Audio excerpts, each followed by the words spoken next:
back to another session of Darkness by Requiem. We have made it through the lion's share of all the downtimey shit. There's probably going to be the occasional time where we might have to pull the time warp, but for the most part, everyone got through shit they needed to get through. Let's see here. I have a little old passage of time sheet. Timothy has done some work on investigations on Grim Knight. David Wynn arrived to take over for the chapel church thing at last. There was some ghostly shadow symbol stuff that draws on energy and vitae when you try and, draw it in shadows. Trying to draw it on any other surface makes it disappear. Rose has been getting in with the Carthians and then fucking thiefed the 24-hour blush of life. And also made inroads to getting her own business set up in the rich person district. He needs to do some crimes to, pay a bunch more of that, but life. Time for crime time. Yep. ECL, after arriving in San Posado, got acquainted with the city itself, gave the Countess a head pat, maintained the masquerade by doing some agent duty. Well, considered he performed at a flying success. He totally fucking crushed that random guy with very high roll. Didn't I resist the temptation to give the Countess a head pat? Stream just said, am I the only one who's looking at a black screen and hearing nothing but silence? I sure fucking hope not. I mean, I could hear stuff earlier, so... Alright then. Yeah. I mean, I've got my own stream here. I'm reluctant to audio because I don't want... I could hear stuff. Okay, cool. Yep, there you go. I checked for it. Nope, it's running just fine. And yes, Gideon awoke in San Posado at the end of October and spent his downtime getting used to modern days. With, I believe, the assistance of DCL and Timothy and Rose. Whether they were all helpful at the same time or like different kinds of... Technically, he's getting used to modern dates. Also, rocks fell on Rose like a while back, and she's still trying to recover from that. But she'll be fine. She's a big girl. What we're doing now is wrapping up downtime and picking up. December the 30th. Wrapping up. Yeah, I mean, we could be doing that as well. Yes, but not on different kind of website. Ironically, also called Twitch. No, you're thinking of Twatch. Spelled differently. Gotta go to twatch.tv. Probably find out. Yes, it is December the 30th. It is a day or a night before the Prince San Posado is due to awaken. Whether Gideon shared the details of this with the party or not is not quite known, but so far as he managed to put it together, the way that the prince has been able to maintain his princehood and not essentially given it all over to the bartender, is that he's capable of sleepwalking, which is something that should be impossible. Or at the very least, he's managed to perform something that works within that kind of capacity. Hard to say, frankly, exactly what it would be. Goddamn Buck Rock. Yeah. And now, I know that some people have to make some preparation. For one, Rose has to make preparations to take over for the Day of the Dead, which is coming the same day as the Prince's Awakening. Yep, I'm gonna be busy. When the clock strikes midnight, so I mean, you will have had time to be there for the Awakening if you wish to do. You will be awakening. The sun has set. It's like winter, so it doesn't take particularly long for the sun to set. Like, you've got essentially 6 hours until midnight and your duty officially begins.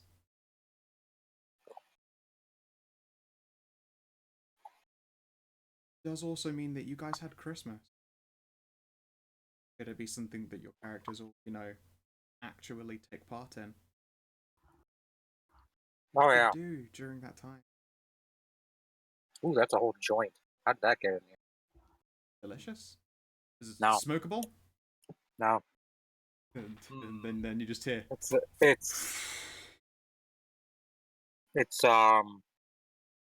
it's shelly. It's very shelly. I imagine. Why did you kill Shelly and eat Am her? I going in and out for anyone else as well?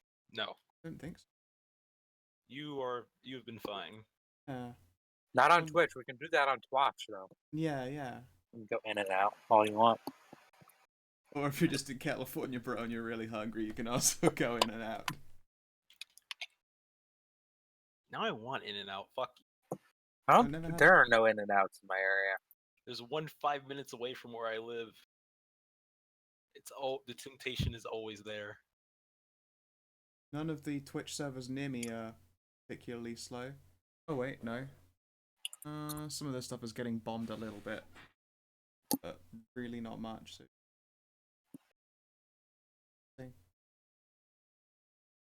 Getting muted for an instant.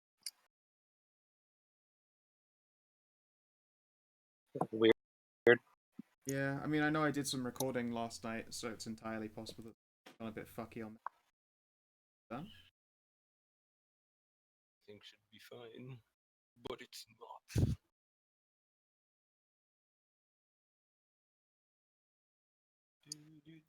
Alright, until it readjusts, I probably sound a lot louder right now. Yep. A little bit. Yep. Hopefully that will normalize and there'll be none of this cutting in and out. If my microphone is just below and OBS was picking up a threshold a bit funny, then that would be the case. Let me know if it continues to be an issue, and I will endeavour to do nothing about it, because I have no fucking idea. So yes, as you're all doing your downtime, you reach that dreaded day of Christmas. Huh. Do I have anything? Are they sending me anything for Christmas? That's a good point. Maybe you get a gift. Let's see here. If there were a gift that your teacher might send to you on a Christmas, what might it be? A knife. I'm trying. She would actually. It would rather be a joke gift or something practical. Probably both at the same time. Okay, so I have the perfect idea. Give me one moment. In fact, can you roll me 4d10? All right. Okay, so there's another d10. Alright, 2 successes. For Christmas, you do receive a gift, and it is, as one might expect, a knife, but the handle is something a little bit extra special. There is some writing in it in a language that you don't recognize automatically. It looks kind of occult and such. At the same time, you can see that embossed into the hilt is a salt shaker. Yep. I know where this came from. Yeah. And I mean, it is a lovely blade. Let's see here. I believe the normal modifier of damage on a knife is 0, yes? Yeah. This would be a 1 damage knife. Hey. Oh, DCL didn't need to be more powerful. I mean, to be fair, I think he already has 1 damage knives. It's just it's 1 step larger if they're that one. So he just got a particularly nice one. Do I have one damage knife? I do. You do. You have a hunting. You have a hunting knife. I Yeah, can see it. knife. How am I supposed to be taken seriously? And I'm stabbing somebody, like over to the hilt and see a salt shaker. I mean, at least they know that the last thing they have is the right to feel a little bit salty. There's some salt in this wound. Exactly. Like there's essentially what she did was give you yeah, exactly what she did was give you a pun weapon. Well done. No, that's exactly what. Okay, so I check the knife. I see the salt shaker. I'm like, okay, whatever. And then puns start happening. And then the pun just smacks me out of nowhere. I'm just like, really? Merry fucking Christmas, DCL. God fucking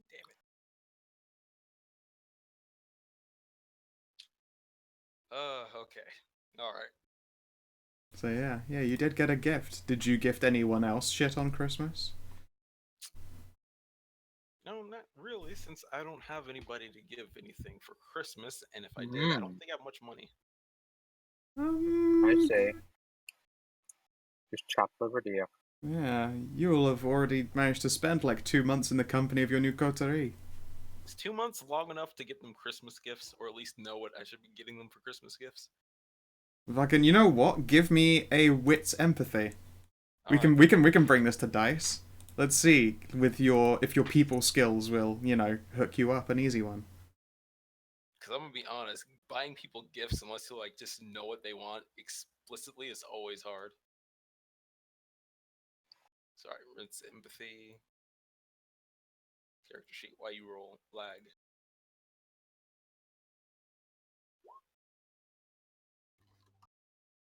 Okay.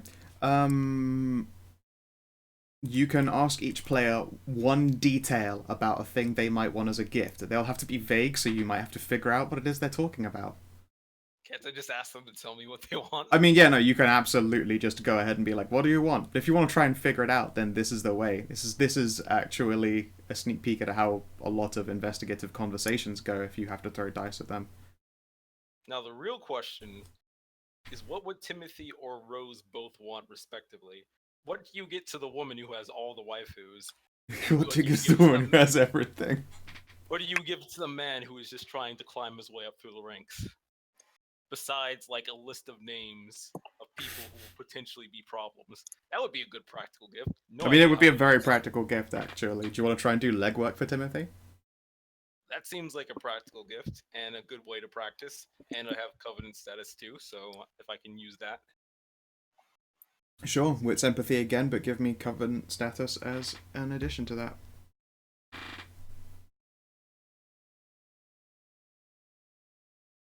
Okay, so 2 successes.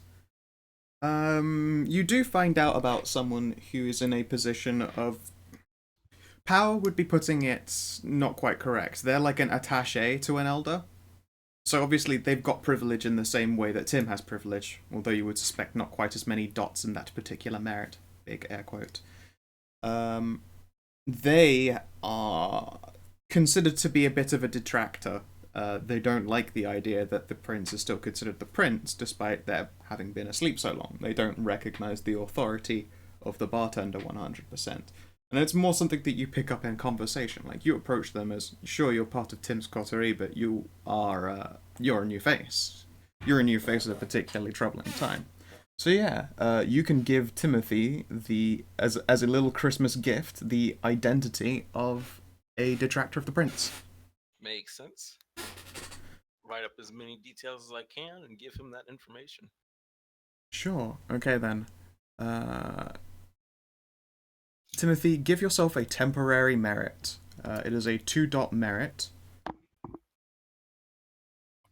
Okay. What is it? It is called Invictus Blackmail.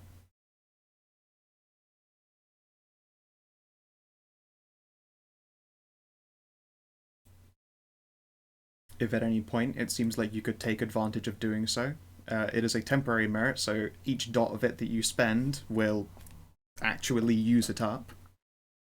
But honestly, the merit system is just the easiest way to record that kind of shit. Like, it's a free dot.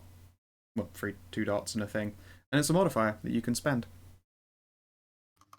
Cool. What do you think you would get for Rose? That is a harder question. What can I secure for Rose even?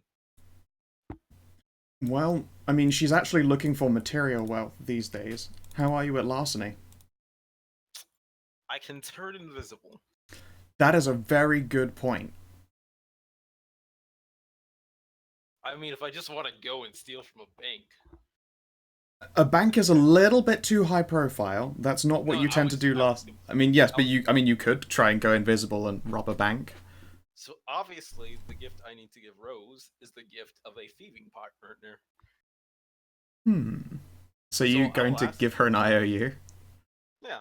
Ask her what if there's anything that she's planning to steal, and I can use my invisibility and in transforming powers to help her. This is the best present I've ever received. All right, so Rose, you get the merit. I'll just go with 1 dot because no doubt when he's helping you, he can actually roll his own sheet. It's just to record it. DCL IOU 1 larceny. There you go. It's a 1 dot merit that you have. I should get on the roll 20. What the fuck? Where were you? I was wondering where there had been. There we go. Yes.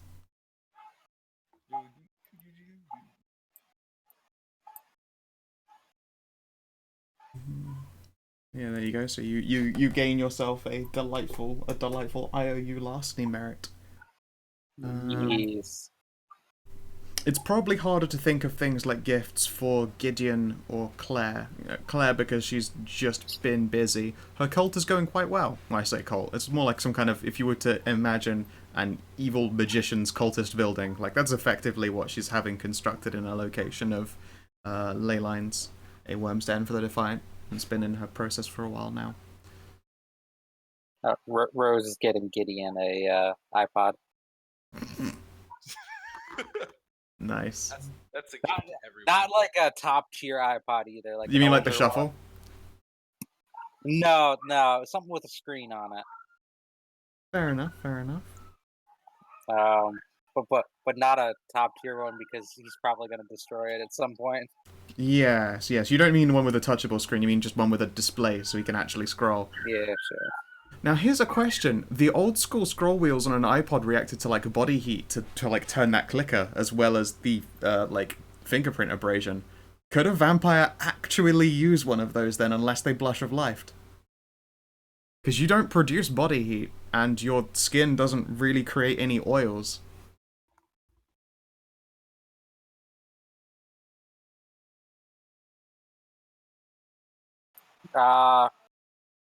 The older ones have the push buttons though, right? Okay. Maybe that's between 2 gens. I had mine and it was at a scrolly wheelie. Yeah. Okay then. So yeah, let's get Gideon a Zune then. Zune. Yeah, all the people on Earth are listening to him now. Don't you inject that evil into my world? You know what? Actually, no, it's less evil than Apple. No, that's a Guardians of the Galaxy reference. Huh. Hey, Quill, got you the Zune. Everybody's on Earth listening to them. You know, I'm gonna go into Gideon's sheet and just randomly insert in his gear carried a Zune. I'll load it up with like old-timey music too. Old-timey music. Go in big old air quotes. Gregorian chanting. You try to find the oldest music you can, and as soon as he pushes play, he's like, "Wait, what happened to music over the years? What happened to music?" Oh yeah, all this new shit." And then you go like, "Actually, that's older stuff." I'll also put on some rap music and some mariachi bands. Okay. It's just kind of mixed in there. It would kill me if the old-timey vampire grew a fondness for rap. I would fucking adore it. It's like, have you... God, this notorious B.I.G., he speaks to me. He hates every other type of new music except for rap. And then he pauses. Wait, this was made by the blacks? These rap people truly speak to me as a dispossessed person from another time. I too would like to one day try my hand at being one of these rapists. Gideon. Don't type that out. Don't type that out. I'll take the rapists. Sort of fun. Okay, so yes, that is your gift to Gideon. What does DCL buy as a Christmas gift to Gideon? Oh, already got an iPod. Got a Zune. Urban Dictionary. I'm real tempted. You want to get him an Urban Dictionary? Real tempted. Please don't get Gideon hooked on phonics. I'm hooked on Ebonics. Hooked on eugenics? You're not helping. Let's see. Let's see. Let's see. Let's see. Give him Ebonics dictionary and be like, yeah, this is the language of my people. Oh, you know what? I bet he would love a Kindle. Fuck, Finally, whole libraries on a screen that isn't tiny. you're not wrong.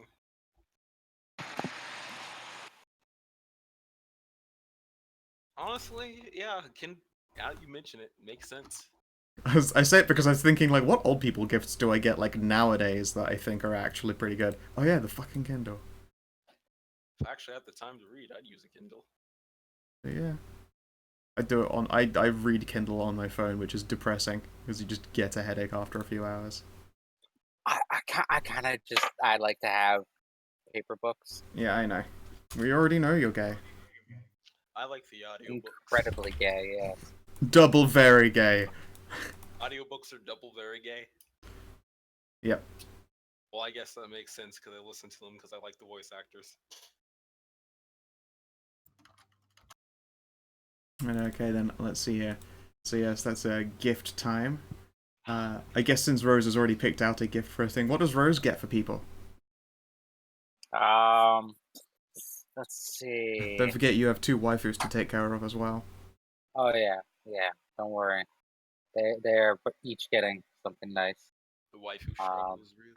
And not, something that just is sexy, but, the Rose will actually, like, pay attention to them and what they want. Get them something tastefully nice. Sure, And then one of your girlfriends hits you with, you know that bitch Beth? I want her dead. Also, for, like, Christmas morning, she's gonna tie one up in red ribbon, completely nude, and have the other one unwrap her. Nice. See, Rose is a good caretaker vampire. Really takes care of them ghouls. Yeah, Yep, sure. Give me a wits empathy with a mod of 4. You know them quite well by this point. You can figure out shit that they would like.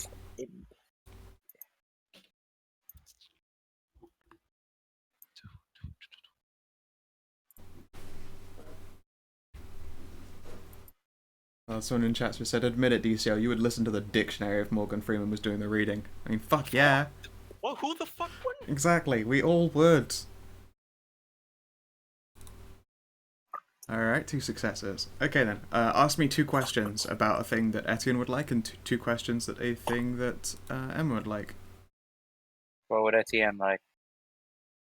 The death of her enemies. Usually more standard details than just the open question. Wearable. It's 2 questions each? 2 questions each.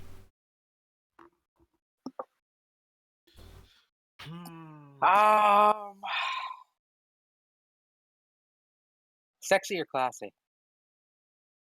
Why not both? Classy. I will get her a nice evening dress. Ooh. Okay. And or steal her a nice evening dress. That makes it a lot easier. Okay, sure. Etienne gets a nice evening dress. In a color that brings out her eyes. Oh, let's hop you back over here. You can see them lovely eyes. Pink eyes. But but not like she scratches herself and doesn't wash her hands before touching her face kind of pink eyes. To be fair, that's immediately where my mind went.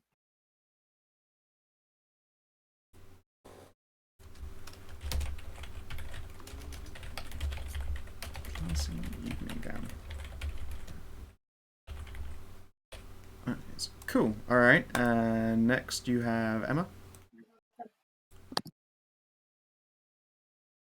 Oh, you changed your token.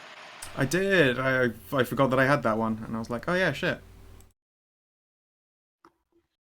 All right. What style of gift Emma wants? Toy. Boy. That holds multiple connotations. Exactly. Yeah, That's the whole point of answering like this. Lewd or nerdy? Oh, that was a smart one. Nerdy. Nerdy. Ooh. And I won't have another question. I will have to monitor her video game and like movie and TV show love, and get her a little 1 second. Imagine it's the arrival of the doggos. Or the family with more crab. I hope it's more crab. Crab is delicious. Now, there is more crab, but it's not mine. Nah. Yeah, I'll monitor like what game she really loves and get her like a little collectible statue from one of those games Alright. or movie or TV show. Sure. Let's see here. Game should I be into? Don't be Mass Effect Andromeda. Wants a picture of someone with Downs. I mean, the ironic thing would be she's really into Overwatch right now. Fucking Tracer. What's it called? The Nendos? Yeah. Yeah, sure. She probably looks like it, and then there's just that moment of, we look a lot alike. Huh. Gonna have to get you a cosplayer then. She will clap. Does that sound like a lot of fun? As long as I can dress up as Widowmaker. She'll pause. You look kind of more like a Rule 34, Rule 63. 63. I was like, I've picked the wrong number. What's 34? 34 is one of everything. porn. Yeah. Oh, there is always porn. 63 is the gender swap. Yes. Rule 63 what? Reaper? Reaper? Come on, I look nothing like Reaper. I mean, you are, You're just saying that because I'm half Hispanic. I was gonna say, it's like, how does she approach with, I mean, you have the right skin tones and you're a literal vampire.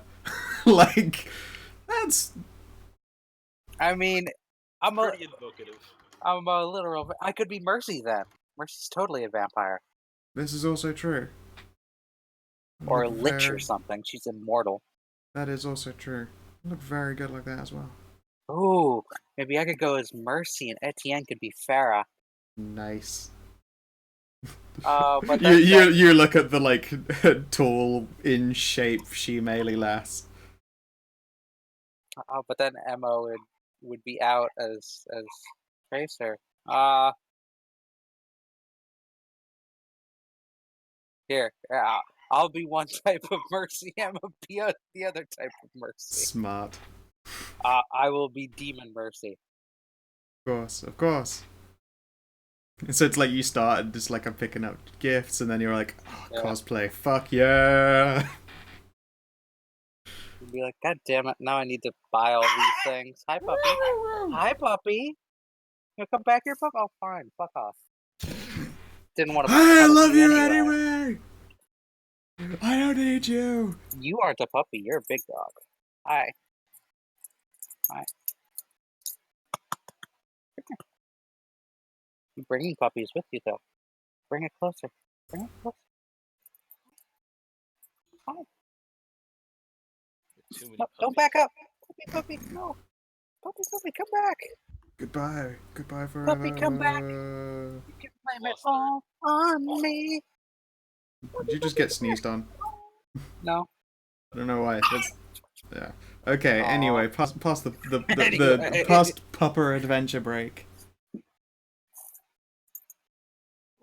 They keep coming back to like sort of come in here and bark at me. To like half bark. Almost caught one. I almost caught one. Goodness me. Sounds like such an overdramatic dog. Yes, puppies are adorable. I love puppies. They're at the like the cutest age. If they stop shitting everywhere, that's when they become cute.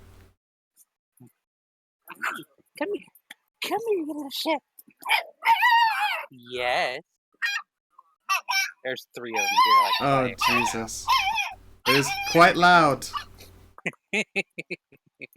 I'm sorry. Aha! I got one. Excellent. You have claimed a papa. Yes, I did. Alright then. So yes, you do your due diligence of waifu gifting. What do you get for DCL, Timothy, presumably Claire, because, you know, you do actually know her, and maybe Gidgeon. Oh no, you got Gidgeon's gift, the iPod.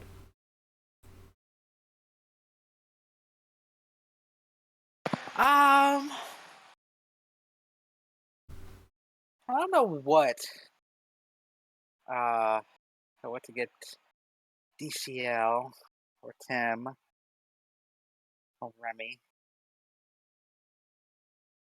Or Claire, I meant.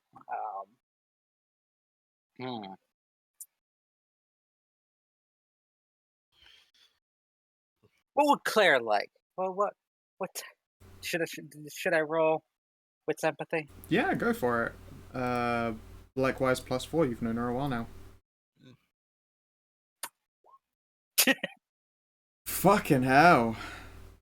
That's just sad. You're drawing a blank. I gotta come up with a good gag gift then. Goodness me.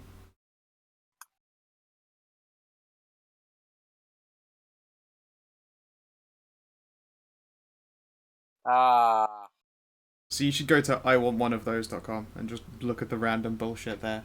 It's the best site for random bullshit.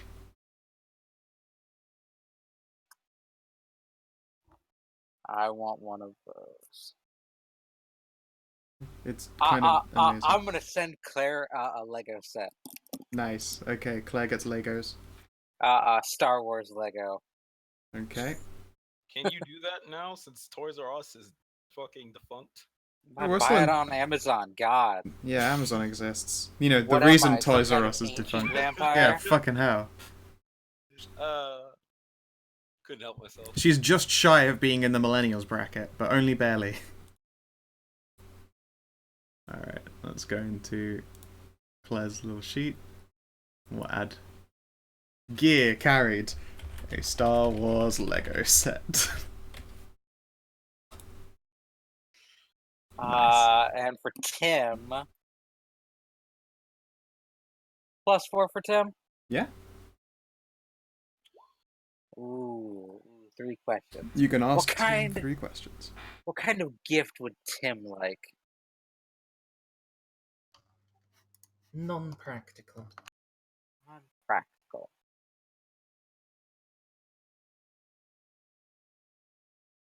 Toy or book?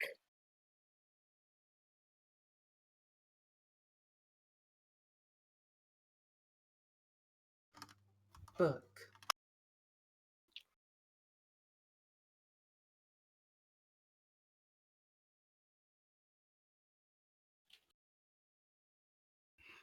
One more question.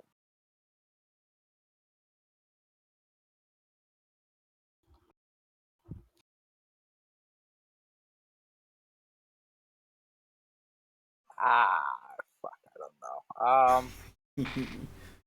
Sci-fi, fantasy, or mystery?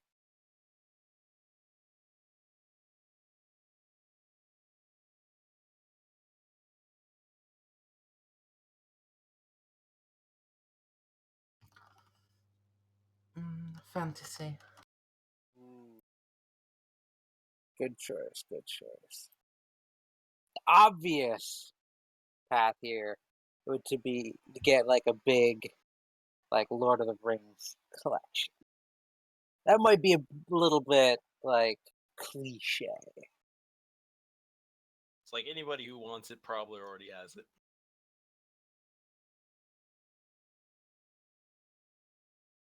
You just get him fucking just shit ton D&D 5e splat.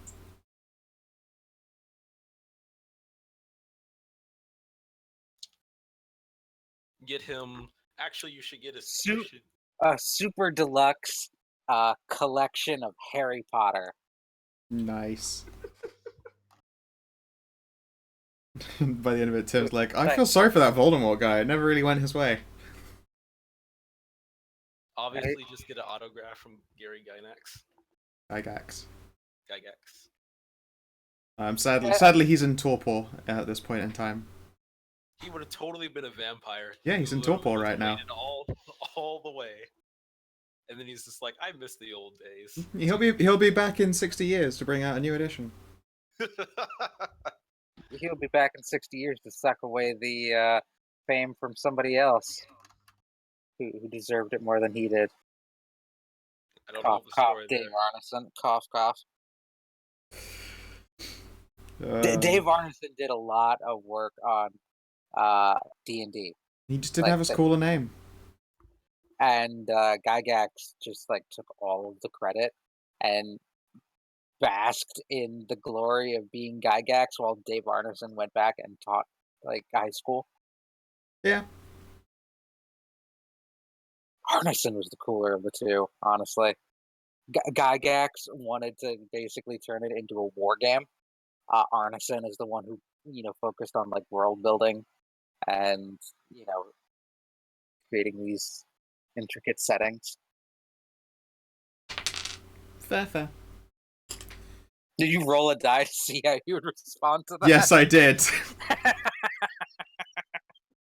Alright. Okay, I'm gonna roll for DCL now. Yeah. What kind of you haven't known bonus do I him get for for as DCL? long, but you've probably been part of helping him to get used to San Pasado. So we'll say a 1 mod. One mod. Roll Two to see if you quests. can sense the weeb.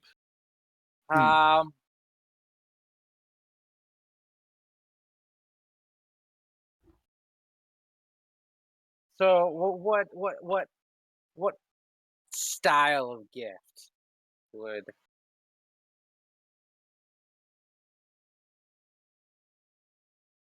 no. We're not gonna ask that. We're gonna ask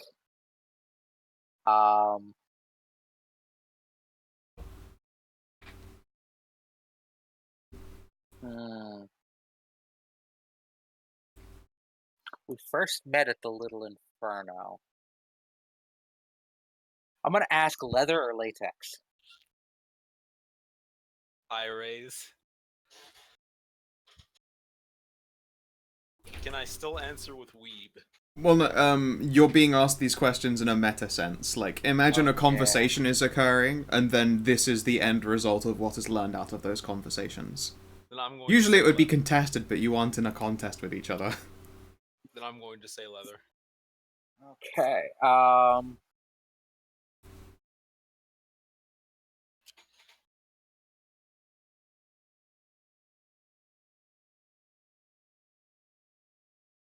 Classy, trashy, or feminine? Classy. Classy. He already has like 6 trap makeup joke gifts. Yeah. You have no It idea. was a question of whether to send him like a leather dress or Rose will send him a very fine pair of leather pants. Shit, I can transform now. Fucking having a leather dress to better the disguise and not waste vitae would only be practical. Well, toit leather pants instead. You gotta work. They gotta twerk that ghetto booty. I mean, I did ask feminine, so I mean, you passed up on the dress. I stay classy in leather. Yeah, classy leather. Nice pair of leather pants. They're very tasteful. You could wear them in almost any setting. Are they comfortable and do they squeak? You wear them in a bit and they won't squeak. Okay. They should be comfortable. You just gotta oil your thighs fast. Nah, this isn't latex. Nah, that's true. Instead, you probably just want like a little bit of talc in case you might get a bit chafy on the inside. Well, we don't really have to worry about that stuff as vampires. Oh yeah, right. Yeah, you don't really chafe. It's impossible. Yeah.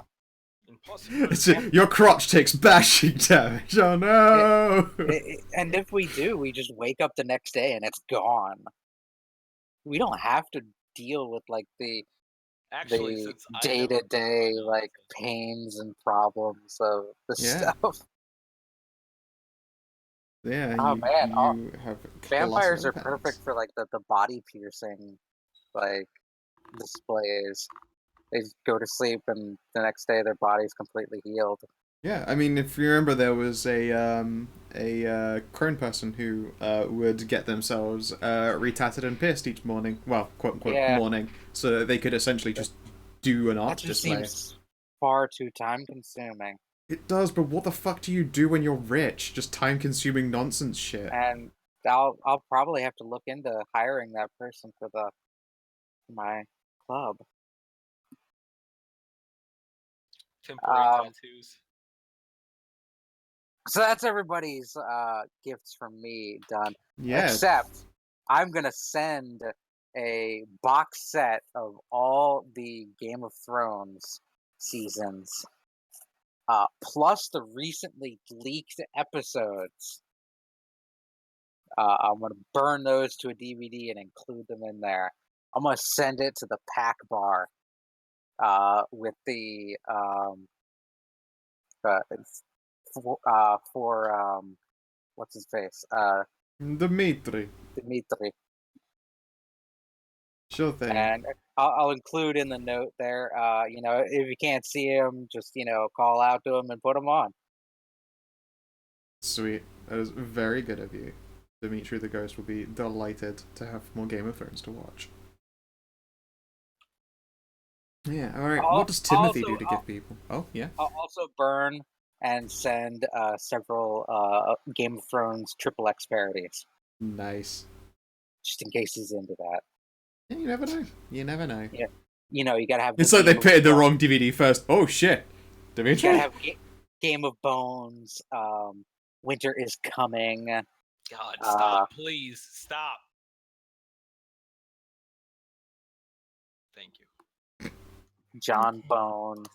So, Sorry.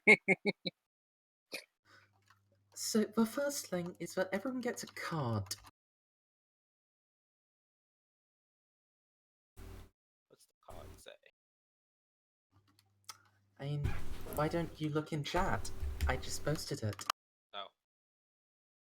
It is creepy thinking that Santa can sneak into my house undetected. I must find out how he does it. Oh shit! For Christmas, are we going to hunt Santa Claus? No, I mean, I like if it comes to actual Christmas time-ish when the World of Darkness is playing, I might give you some kind of Christmas-themed adventure because that shit's the best.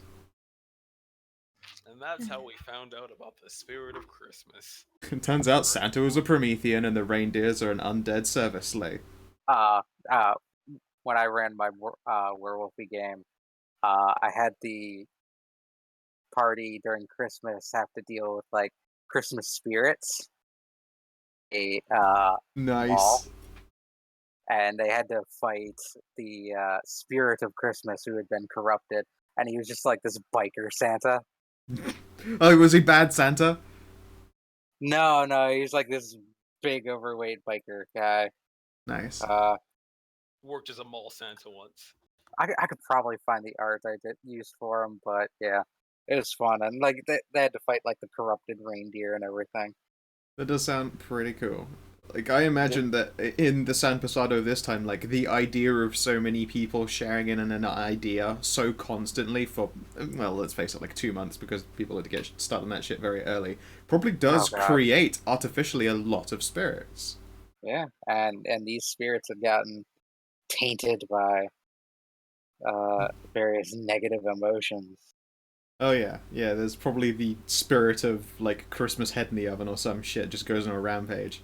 Yeah, it is. I do genuinely imagine that whereas vampires get it fucking easy over the Christmas holidays because it's, like, dark for an exceptionally long time and lots of people do things like party and are willing to be taken advantage of. For the werewolves, it's like, these people and their fucking emotions, go away! Make it stop. Especially in, like, a city. Yeah. And not, like, a small town where, their emotions might be, cheerier.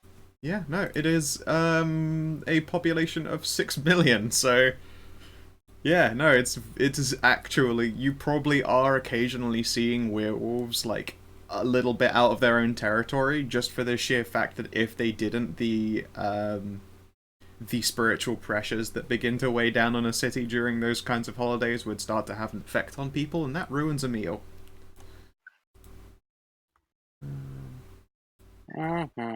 Let's see here. In fact, maybe one of the groups would be trying to arbitrate a temporary pass as long as their hunting is spirit related and not mortal.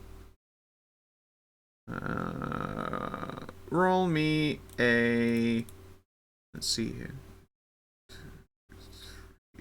Roll me a d4. We'll see which covenant gets involved during the Christmas holidays in order to essentially babysit werewolves that are in their territory. Who, me? Yeah. You would be the first to know. Oh, looks like Ordo Dracul. Makes sense. They don't really have a political interest. It's probably interesting for them to observe this shit going down. So yeah, the Ordo Dracul apparently become involved during the Christmas holidays to ensure that werewolves who are, in other territories do not overstep their bounds. And at the same time, the trade-off is that the Ordo Dracul get to, make their delightful observations about the spirits. Essentially, the nerd police are on patrol. Oh god. I think this might be the art I used. I'm not sure. It's very close to it. If it's not. Fucking A. He does look ready to party. Yeah. So I had to go through a nighttime mall to get to him. That's pretty cool. It was interesting adventure. I think the hate knee pads really bring it all together.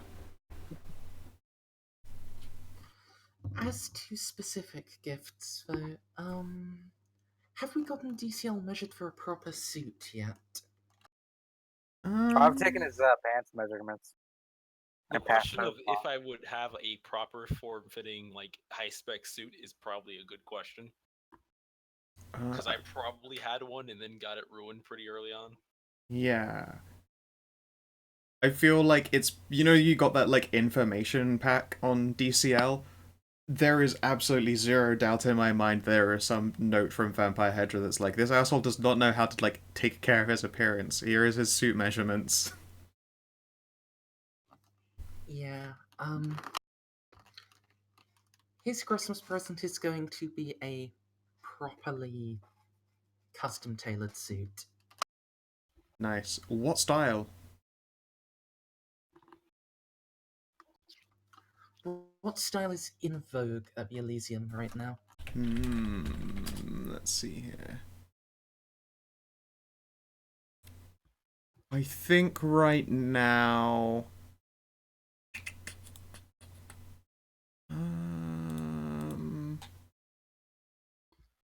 probably fitted dinner jackets. Then that. Yeah. So there you go, you can add that somewhere to gear that you own. You have a fitted dinner jacket. And presumably the matching clothes to go with it. Yeah. I quite literally just looked up what kind of suits are going right now in, the latter portion of 2016. Oh, then, I mean, to be honest, then that would be the style that isn't going at the Elysium. They're very slow to follow mortal fashions. If anything, you'd be looking at, what style was going in 1970. I'll tell you what, you can get him the fucking Sean Connery.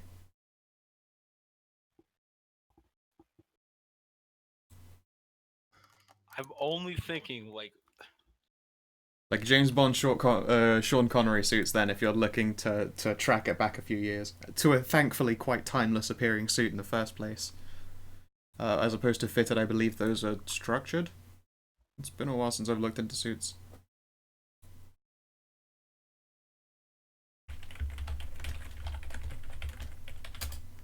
Let's take a peep here.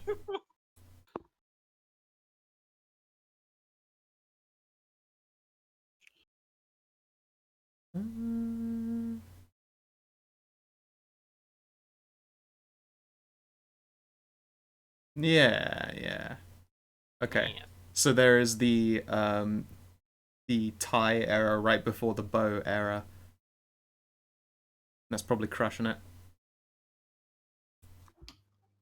Yeah, one of those.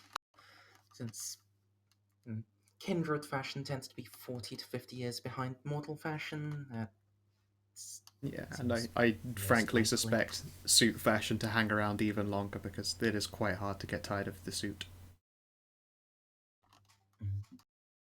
Okay.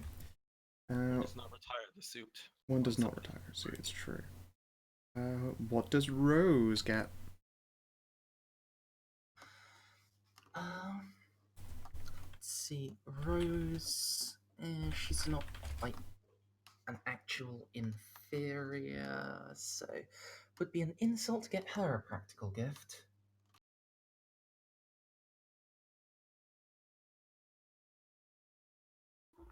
Inferior, you mean a well, I guess inferior does work, I suppose. I'm not in the Covenant, so it can't be Oh, placed actually, on the yeah, that's same. right. You're automatically an inferior because of that. Yep. So. Aww. Yeah, I mean, you can't really have peerage. You aren't Invictus, and it's an Invictus Courtier. But exactly, so that means I'm not actually an inferior. Like, I'm not a organizational inferior. I'm just, just you know? considered to be inferior because you aren't Invictus. The thing is, Invictus status goes like the Invictus with all its ranks, then all of the other covenants with all their ranks, and then independents, and that's descending order. Even an elder of another covenant is technically an inferior to an Invictus Technically. neonate. But do you But you're also a see... personal friend. So Yeah. It's, The question is, yeah. do you see Rose as an inferior? Or is she a peer? Yeah. Yeah. But there's also the whole political angle. Like, can I be... If I give you a if I give you a gift, then it has to be something that other people don't hear about, unless it's a technically insulting gift. So, So my this joke is of pirate eye patch wasn't far off. Fucking savage dishing, and we'll be like, "Oh snap!" Yeah, that wouldn't be insulting though. That's non-practical, so it would be, appropriate for someone of equivalent social rank. Oh, so it would be the idea of like But if you it had is- an ex boss and your gift to them was Viagra pills, and everyone got to know. Technically practical, but very insulting to receive it as a Christmas gift. No, Scout. Think more like, basically, if you give someone something useful, that's suggesting that they need it, Right. and therefore they're not as good as they say they are. And if they are socially inferior to you, that's fine, because, well, obviously you're better than them, you know what's good for them. If they're an equal or someone better, then that becomes an insult. Let's see. I still preferred my dick pills analogy, but sure. They need it. Politics. But I think I will actually sort of take a Scout's suggestion. A properly waterproof eye patch with a silly symbol on. Nice. Actually, let's not make it a silly symbol. Let's make it the sane, safe, and consensual symbol. Condom? No.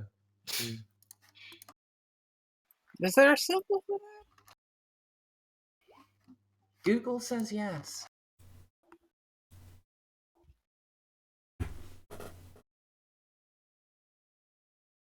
Oh, the Triskelion? Wait, Oh, no. no. Oh. This is the No. Staff Select Commission. I was gonna say Okay. it's also written in Indian.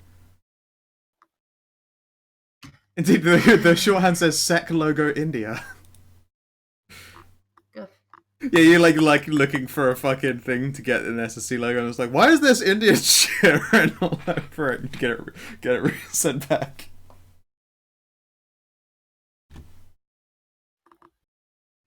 Uh, um, yes. Here we go. This is one. Yeah, the Ah, Triskelion. yes, that. I don't want to try pronouncing it. Triskelion. The Trusculan. Triskelion. Yeah, Triskelion. Look, I'm a couple of drinks in.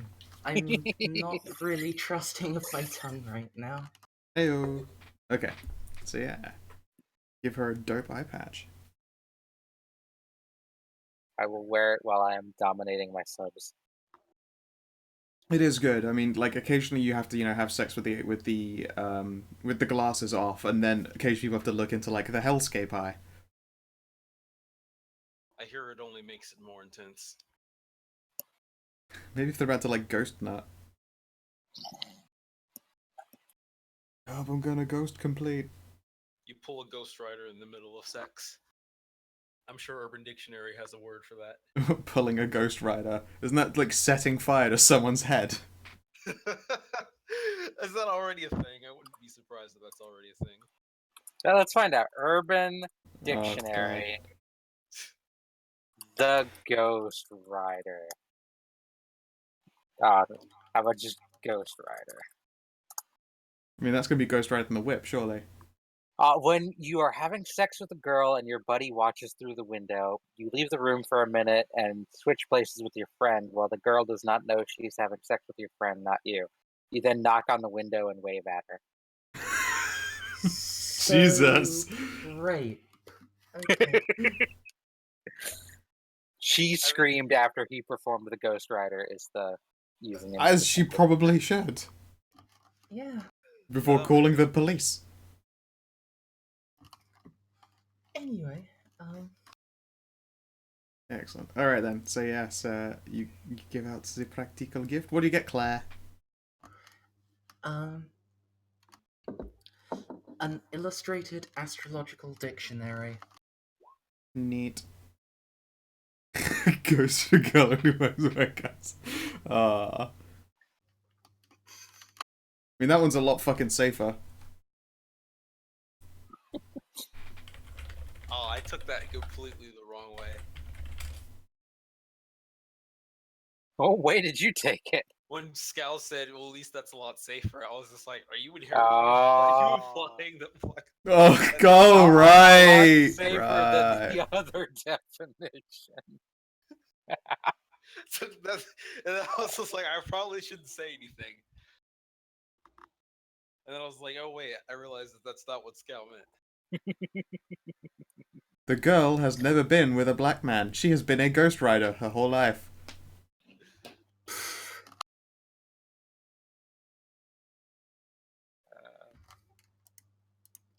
Gideon, I think, I will get him a complete collection of Terry Pratchett. Nice. A plus. That will help him acclimatize to the modern Kayan humor. Safe, very safe bet. And also a boxed copy of Peppa Pig. I will recommend to Gideon that he read Good Omens first. Solid. Alright then. Say, Scout, Yeah. what color is the bartender's eyes? The bartender's eyes. Let me into the Elysium here. Let's take a peep. Blue. She has blue eyes. Then for her, I will get a goblet of cut blue glass. Neat.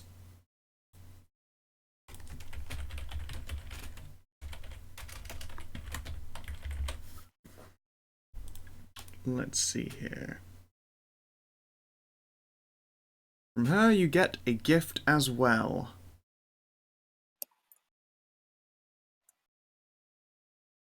I believe it would be an particularly old, probably restored 1800s quill set.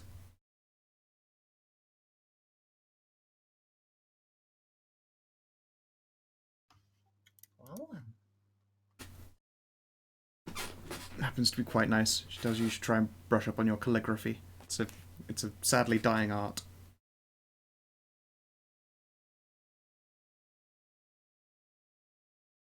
At which point she probably gets a text.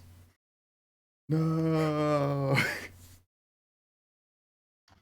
She's a very modern regent. She is a very What modern might regent. Yeah. I mean, in a city of 6 million people with one of the highest supernatural populations, just like basically in the world, kind of fucking gotta be. It's all on computers these days. Otherwise, it starts to look like the Assassin's Corporation in John Wick, where everyone's just a switchboarder. Which, honestly, style-wise, is kind of one of the ideas I was pulling from for, like, what maybe a hunter agency might look like. It's pretty cool. Yeah. See, if I were to do a hunting-only game, then I would probably put it together like the Bellagio and all that. I think it would be an interesting way to go. Yeah, let's see here. I believe the Countess probably gets a lot of gifts in the way of, like, things that she can't actually consume and eat, but it's all, like, you know, candies and cakes and things, just so that she knows that she has them. Those are terrible gifts. Well, I mean, you can still enjoy smelling. It's more like it would be appropriate for one of, you know, actual, like, size and taste to receive these objects. So it's sort of thought of as just a nice thing to do. Like, she, as a child, never got to eat, like, you know, fucking candy and sweets because she's from God knows how long ago in the past.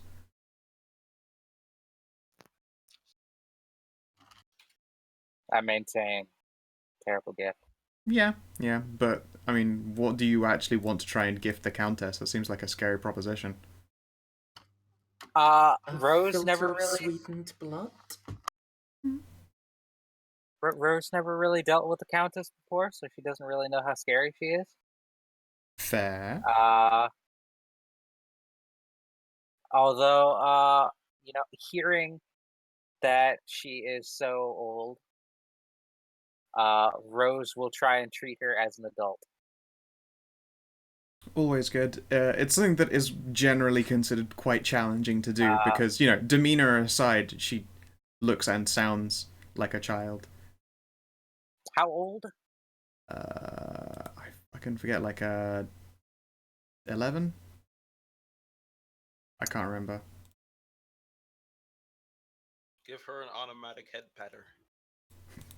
She looks vaguely Asian. Slightly?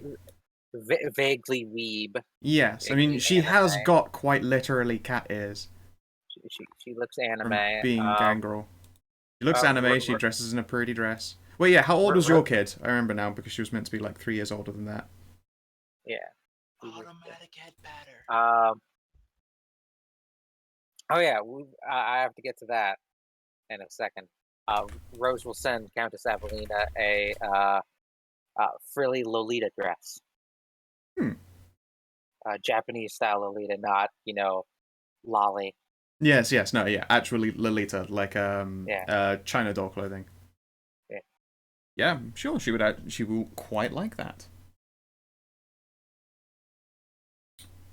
She seems, you know, as one would expect, she does not appear to expect the gift. She will concentrate for a moment, pull out a tiny needle, and prick her finger before handing you a, like, silken napkin piece that's got just like a little blot on it. You sure that's smart? I heard about what happened last time you gave somebody your blood. She will smirk. Yes, but you're one of the privileged few who actually helped resolve that situation, or at the very least, and she will glance to the Nah. rest of the coterie. Your representatives did so, and you're far more highly recommended than those fools. And I have checked, or more, insured myself. She will smile, a somewhat creepy smile. Burn that. Should you find yourself in a situation where you're actually surrounded by fire, it might help you. Okay, Rose will thank her.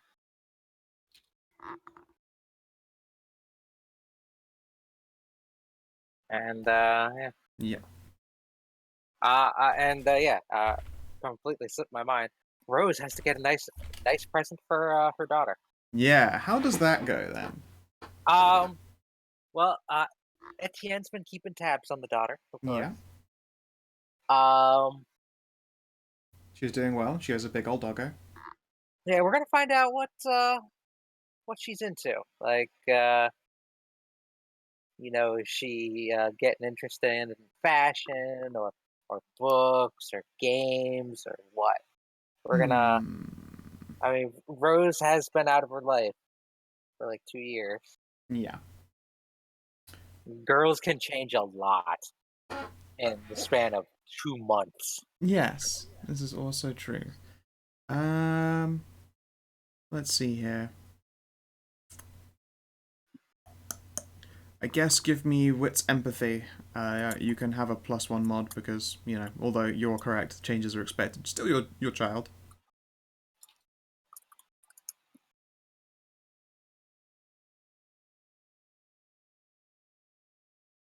Okay.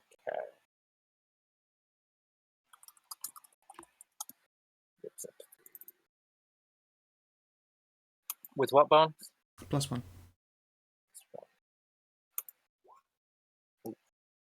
Okay, you can ask one question. Shit.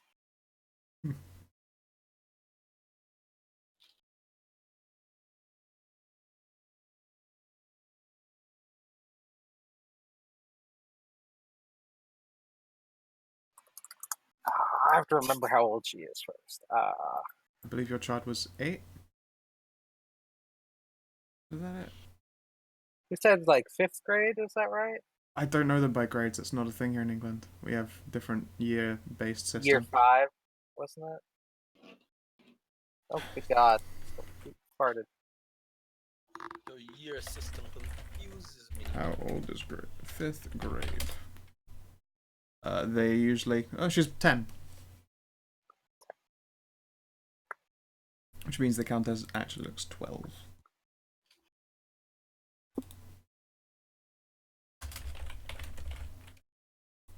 Okay.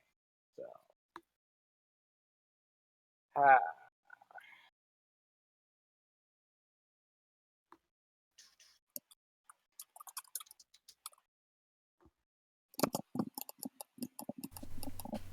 Yeah, what is she more into? Like fashion, games, science?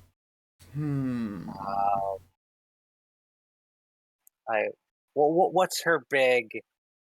What's her vice? Sports. Sports.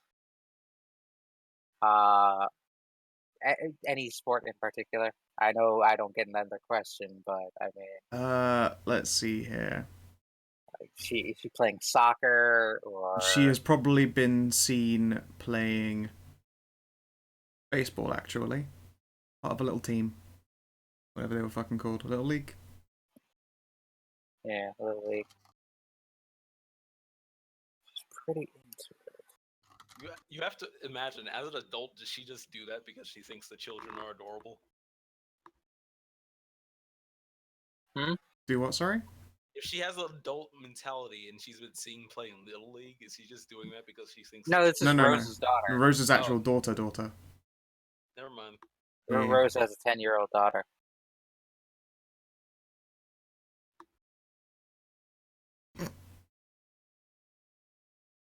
I don't think the Countess could be seen playing Little League, because that's usually during the day. Fair enough. That would be very unfortunate for a vampire, holy shit.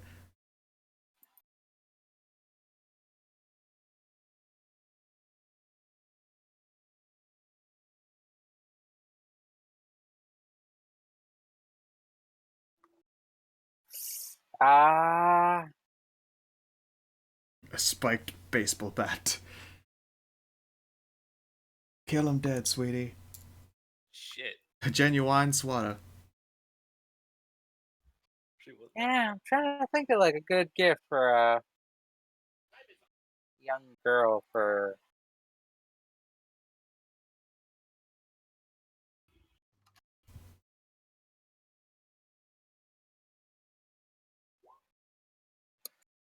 Gonna send her uh anonymously. Um,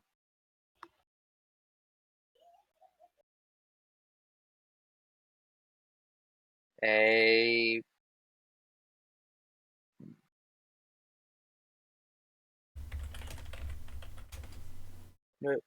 new shoes, new baseball shoes. Um, a bat for her size, and uh, a Nerf bow and arrow. Okay. Because who doesn't want a Nerf bow and arrow That's fair. anyway? That's fair. And she's into the 40 thing, so sure, why not? Yeah, that makes sense. And just package those up and like put it on the doorstep and There you go. have Etienne put it on the doorstep. Yeah, a bat for her size. Perfect gift from a vampire. The bats are adorable. They're little sky puppies. I prefer that over Sky Rat. Sky Puppies is much more endearing Yeah. and much more indicative of their actual cuteness. Look at this motherfucker. Do I have- bats have good natures? It depends on the breed of bat, but like, yeah, they're fucking adorable little creatures. They're sweeties.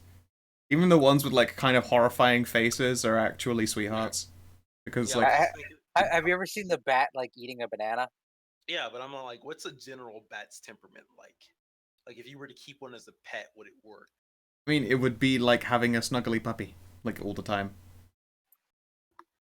The only thing they have that it doesn't really go for them is that they have a low pool of energy, so they only do things in particularly short stints. I mean, look at that puppy right there. Yum, yum, yum. Oh, Aww.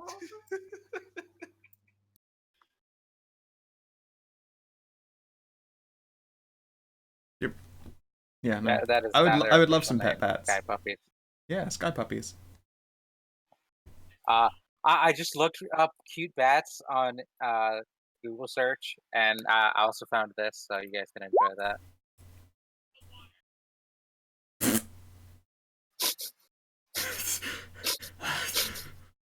Where is she? Where's the catnip going? It's not quite as great as Bant Man. Where did the red dot go? Where did the red dot go? It's somewhere between 43rd Meal and Cicero. I Excellent. am Batcat. Fuck, I shouldn't have done that. They used up my dwindling voice reserves. Yeah. But yes, now that everyone has, had their little old Christmas celebration, Give me a second, real quick. that's fine. Rose will host a small little get together at her place for her subs and Dimitri. Or not her subs, her girlfriends. Who are not necessarily both subs. Yeah, I'm pretty sure Emma is exclusively a sub. Correct, Etienne's a switch. So she'll host a little thing for them and Dimitri if he wants to come over. Yeah, sure. He'll ask to be For a, collected because Christmas Eve. Yeah. Yep.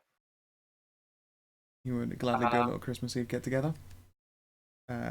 Etienne will apologize that she's off to go spend like Christmas Day with her family. So after Eve, she'll Yes.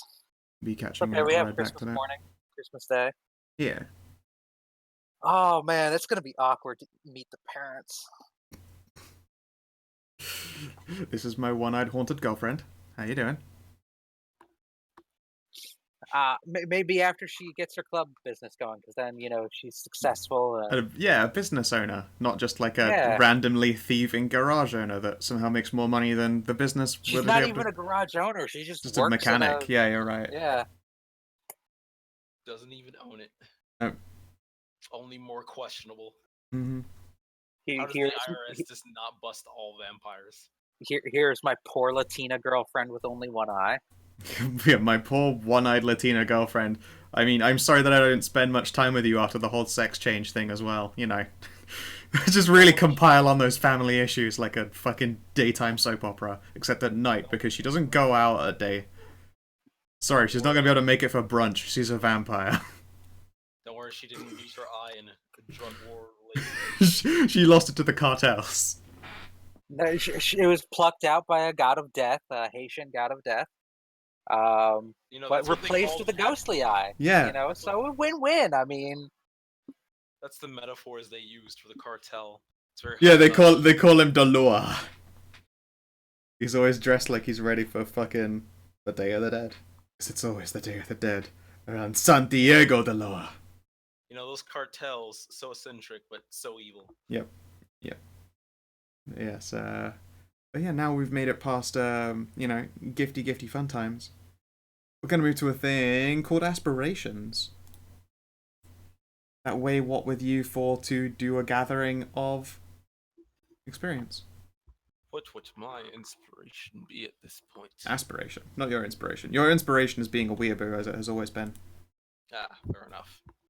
So, Rose has 3 completely untended inspirations. Inspirations, I said it now. Fucking aspirations. Really putting the ass in inspiration today. Gotta use the black one, not the white one.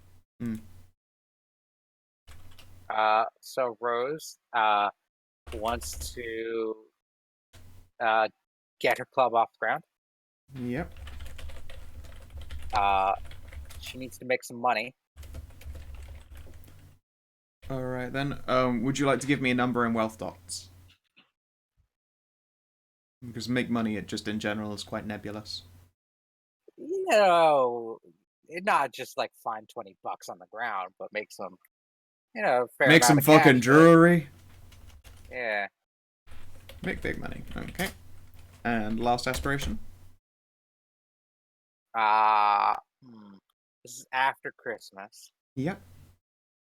You're about to meet the Awakened Prince at New Year's before immediately leaving to go do... Well, not immediately, I suppose. Before leaving quite early to go and do your business for Deloa. Oh, this is on New Year's. Yeah. Oh, fucking survive the fucking Day of the Dead bullshit. Survive Day of Dead bullshit. It's originally why I asked if you were going to, there is probably a thing that you need to make literal preparations for on the 30th, and that's for, fighting the dead the next day. Well, despite the fact that they know, the Day of the Dead's coming, and that, she's only obligated for, the one day. Yeah. And it's really gonna be not much different from any other time. She's done it twice in the past before. So her preparations are basically going to be like letting Emma and Etienne know what's up, having them be ready in case she needs help somewhere. Letting Dimitri know what's up. Sure. And maybe getting the fucking Geist lady is fucking off to party. Yeah, she wants to go hang out with the Loa. It's just like, you're like, you want to take over? She's like, I already do that shit, off duty all year. It's one day. You'll be fine. No, if you want, she will, she might give you some assistance, at least in some kind of tool-based way. What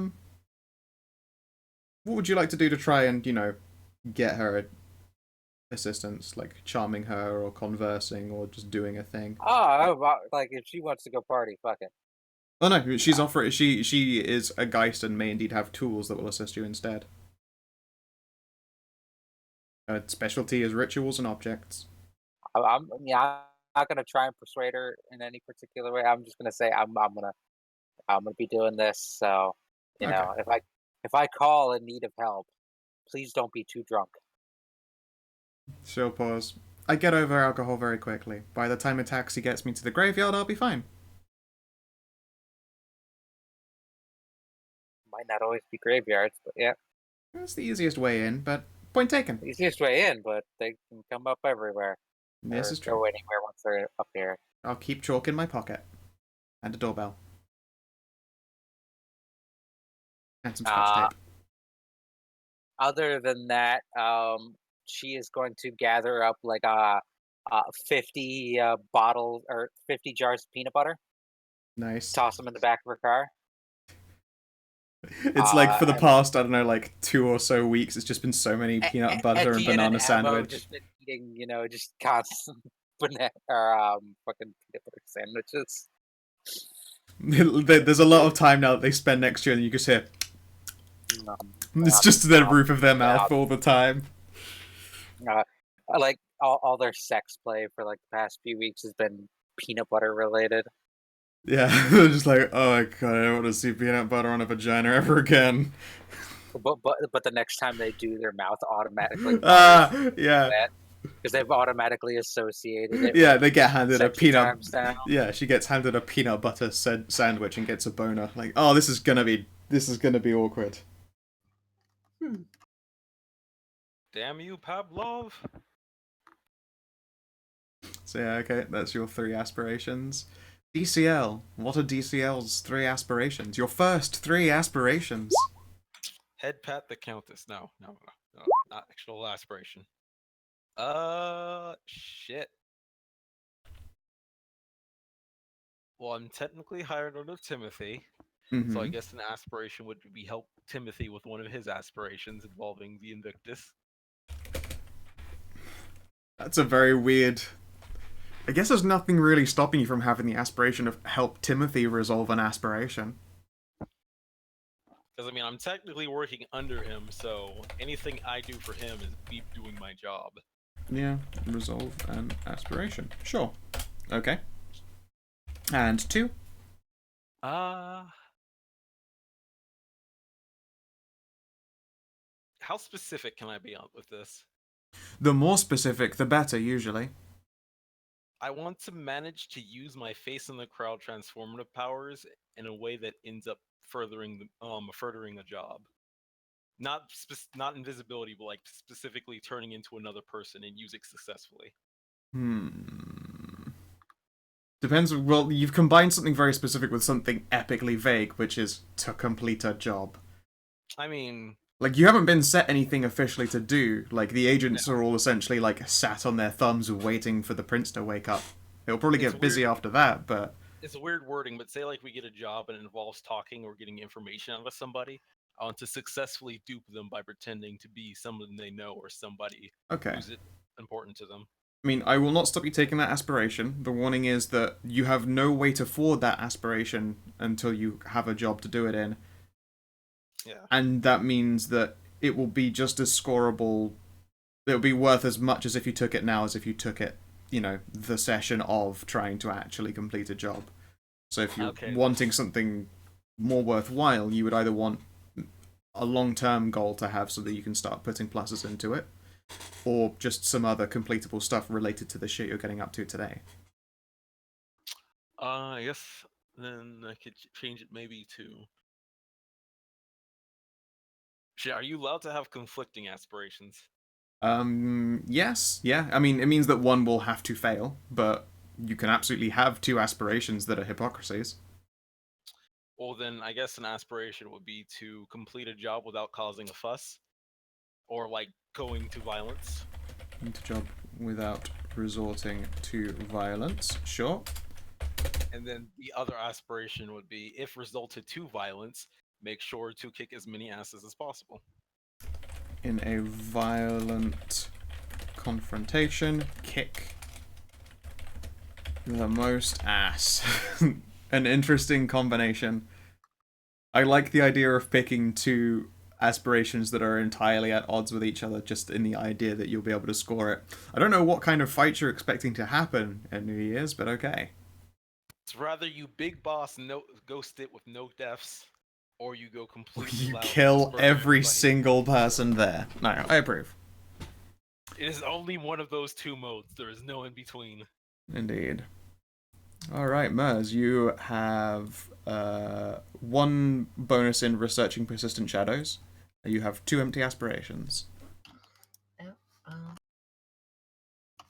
The first one of those will be locate a weakness in one of the city's archons. Weakness of the city's archons. Yep. And the second one will be to learn the identity of Grim Knight. And an identity of Knight. Excellent.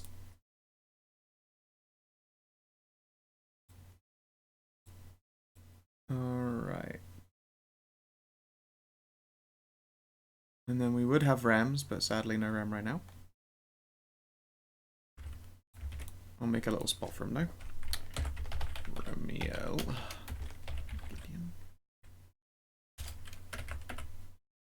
And we'll have to wait for... No, that's all of it. So weird, only 3 of you. Welcome back.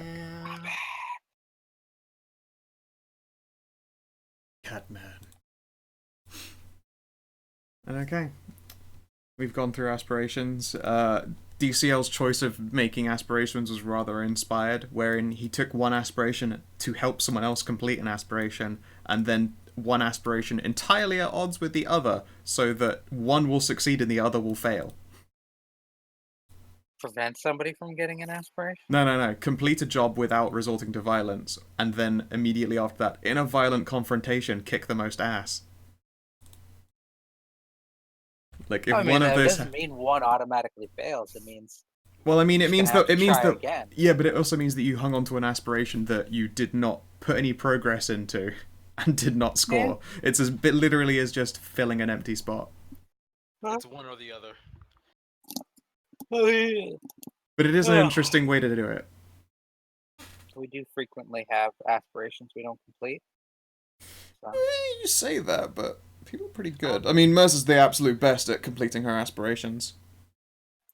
I don't know. I like the conflicting modes of trying very hard not to like get into a fight or be violent or like physically intimidating, and then if it has to cross that line, you just completely kicking flip the switch serious, and go, all right, serious ass. Okay. Are there any archons that Timothy is in particular interested in?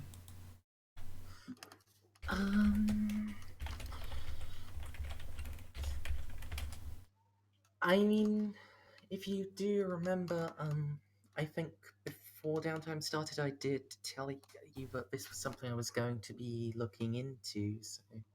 Yes.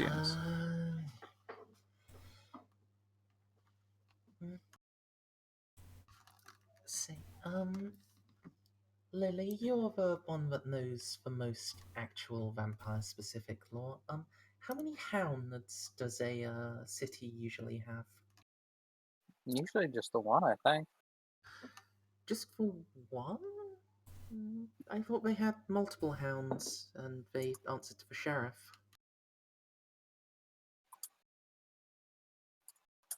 Goddamn naming conventions.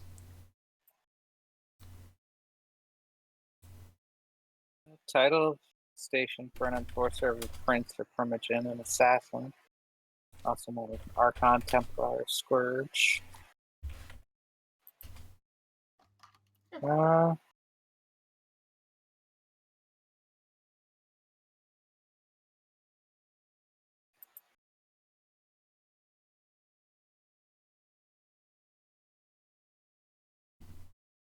I remember my original issue of which Archon is which, because the Archons are broken up into either types of vampire or fucking some VTM stuff.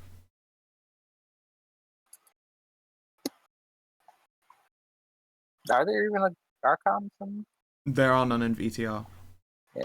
Yeah, Although there Hounds are. can be considered Archons.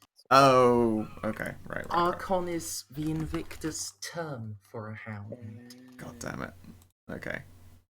So that's the only usage of Archon for vampires in Requiem. Yep. Okay. Cool. Let's see here. I think it's like the only one for like a prince, but if they're a primogen, they can also have their own.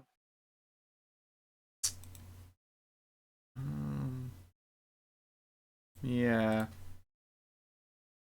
It's usually an either or, but I suppose each should. I'll say for brevity's sake that most of the elders are considered to have one. Then it's kind of just like a personal. So, like in that case, would I already be considered as the bartender's Archon? Yeah, Are you frankly, an assassin? you are her direct agent. You've done some killing stuff. You're probably not as clandestine as some people's archons are, but yeah, you probably are absolutely considered to be her hound. Well, never mind then. I'll need to rethink that one. Yeah, I was gonna say. I mean, you know plenty of flaws about yourself, I suppose. Yeah, I was like your fucking dots in the bartender are maxed out. You almost certainly are a hound.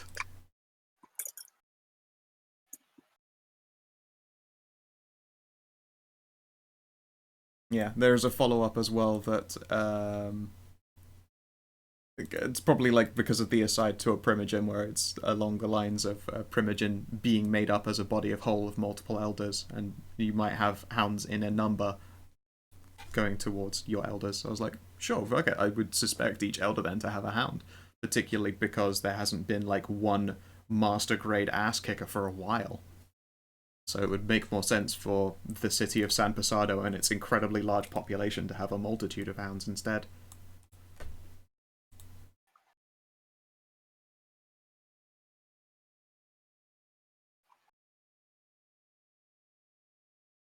Yeah, let's see here. The crone probably has a particularly clandestine hound. The Carthians currently are houndless for somewhat obvious reasons of them having had an upset in their power base. But they will be building towards having one again. Lanche you don't know about. There are a few elders who just don't have any because they aren't quite far up enough the food chain. There are a few Invictus who have hounds, but you know, you're generally considered to be a direct agent, and at least a hound in name, even though you aren't sent to go on murders. That they know of. Then again, you could actually have been sent on plenty of murders and they just don't fucking know because you're that good at your job.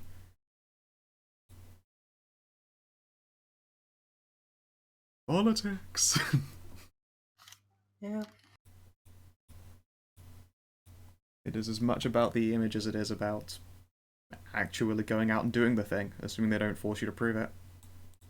That would be super disrespectful, so no one's going to force you to prove it. You walk around with a rapier and you have the merit that means that you will bring that thing to hand any time that someone fucks with you, so you at least have the instinct that one would expect of a hound.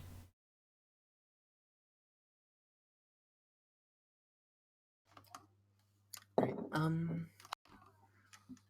I'll need a couple of minutes to think of a new merit, and so feel free to carry on with anyone else's stuff if there is any.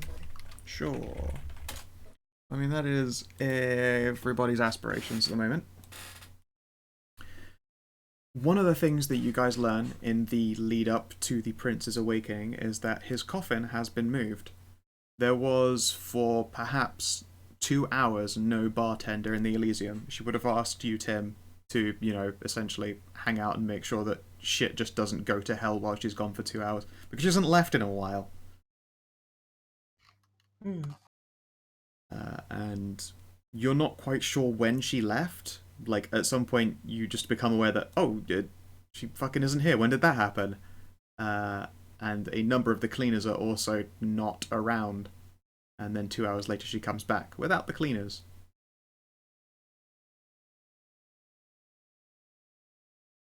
Do you do anything about it?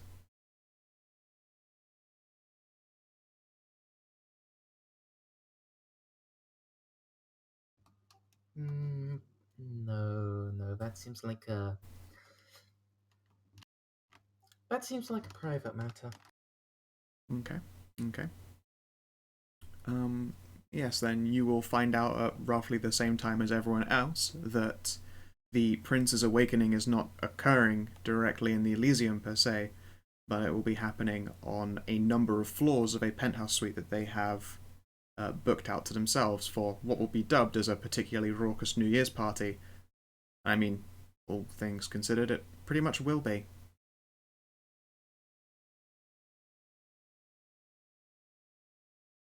I'll take you over to fucking interesting background here.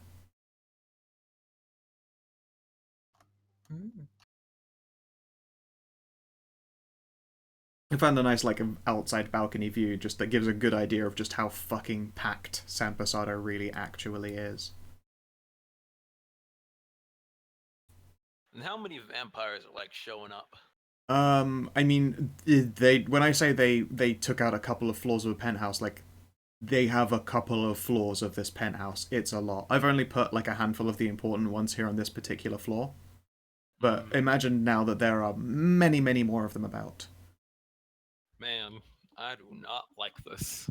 I'm probably visibly on edge. You say that, but everyone else seems to be having quite a nice party. The bartender is sat on a chaise-longue and sipping from a glass of blood. I'll kind of find Timothy and like elbow him in the side and whisper, "Hey, Timothy."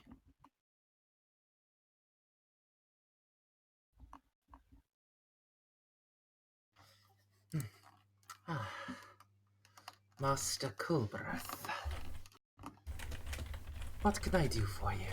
I just kind of wanted to know how everybody is just so calm.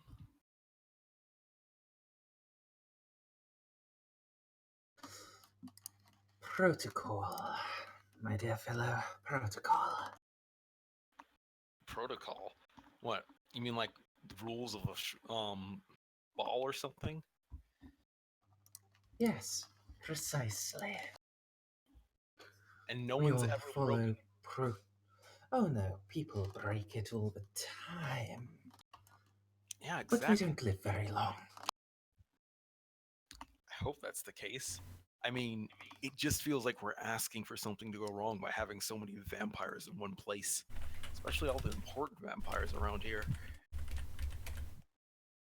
Timothy, you probably know that you guys owned this building.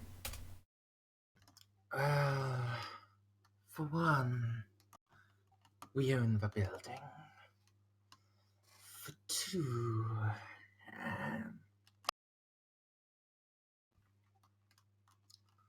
we're not really at any greater risk than we are each night in the Elysium. I mean, Preparations have been made. The defenses are in place. I guess that's fair. I don't know. It's just with what little I've been trained, this would be a perfect time for somebody who wanted a bunch of vampires dead to do something. Or I don't know, maybe even just basic political espionage. At that point, you become aware that someone has been listening in on you through maybe somewhat supernatural means. Unlike most people who are dressed in their absolute finest, this individual is in a paint smeared and speckled jacket, but you can see that they've got a tie in place.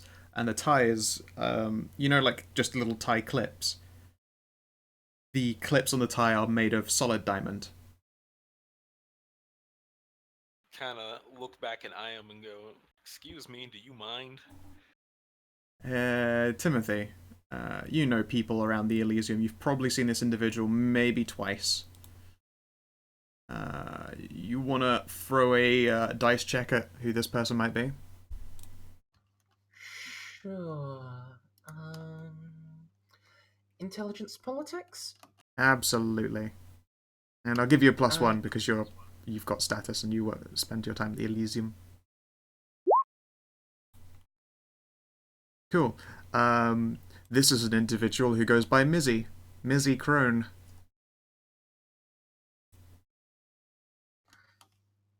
Mizzy Crone, do I know anything more about them than just their name? You know that they are the closest thing to a respected elder that the Circle of the Crone has.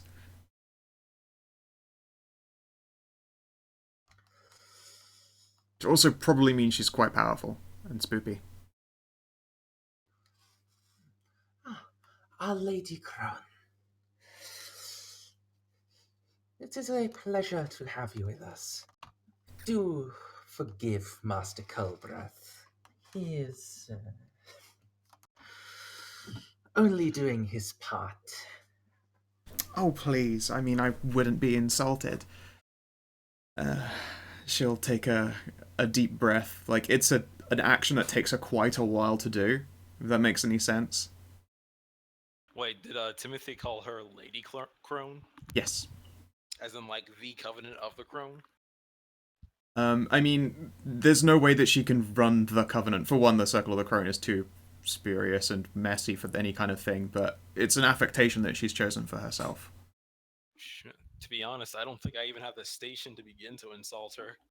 Oh, absolutely not. No, I say that. I say that in character. Oh, yes. Mizzy will. I say smirk, but it doesn't quite show very clearly through her mask. In fact, just so people can see it a bit clearer. There you go. Her appearance, as it were, sans assault rifle. She's not carrying the assault rifle. But yes, the diamond pins on her tie alone are worth a small fortune. Oh, of course, it's very hard to insult me. I kind of go out of my way to ensure that I surprise people when I meet them. I guess I can't really be too mad at anybody for that. She'll pause. I mean, I wish you would. But anyway, I mean, the politics is the whole part of the game, and Mr. Culbrath, I've been known to do a lot of crazy things in my time, but I don't think anyone is far enough down the malk to try and hurt anyone here. Like, that's beyond like it's not even like some kind of suicide. It just wouldn't work. I mean, we've looked into it because, from a purely hypothetical standpoint, it's a kind of interesting test for the brain. Like, how could we make shit completely a mess as easily as possible? Couldn't really figure out a good way of doing it. At least not without, like, dying in the process and losing my entire circle. You're gonna have to forgive me because I'm new. It's just one of those things, Somebody's got to try it eventually, and what if they're crazy enough just to make it work? Come on, I'm the craziest one here, and if I'm not trying it, no one is. I'll kind of blink at that, and it's like, I mean, if you say so, I'm not calling you crazy. I'm sure the Carthian recidivists might try to have some words with you about who's crazier. Oh, please. They aren't crazy. They didn't have the... I don't know. They just didn't have the crazy going for them. What they did have for them was a terribly misguided plan and some leadership of... Gosh, I don't know how to put it. He's a bit of an asshole, really. He hasn't turned up yet, either. I don't think he'll turn up here today. I don't think. At least, do you? I don't imagine so. I hope so. Well... It's impossible, again, to see her mouth, but you can see, like, the way that her cheekbones rise up, that is probably just a massive grin as well. Well, right then. I suppose I should apologize for myself, even though Timothy already did it for me. You just gotta understand, I wasn't much of a politician or anything in my normal life, and I don't see that changing for a few centuries at least. Oh, shucks, of course, it's not expected to change. I mean, you should stay you. Be you. That's what everyone wants. Unless you were an asshole, then you have to change. But then be, like, the better you after that. She'll nod idly and wave her hands. You can smell like brimstone, maybe. Make a face, but don't comment. Did you just do a vampire fart? Is that what a vampire fart smells like? Vampire? Can vampire... There's so many questions that are just going through my head right now that I just can't say them.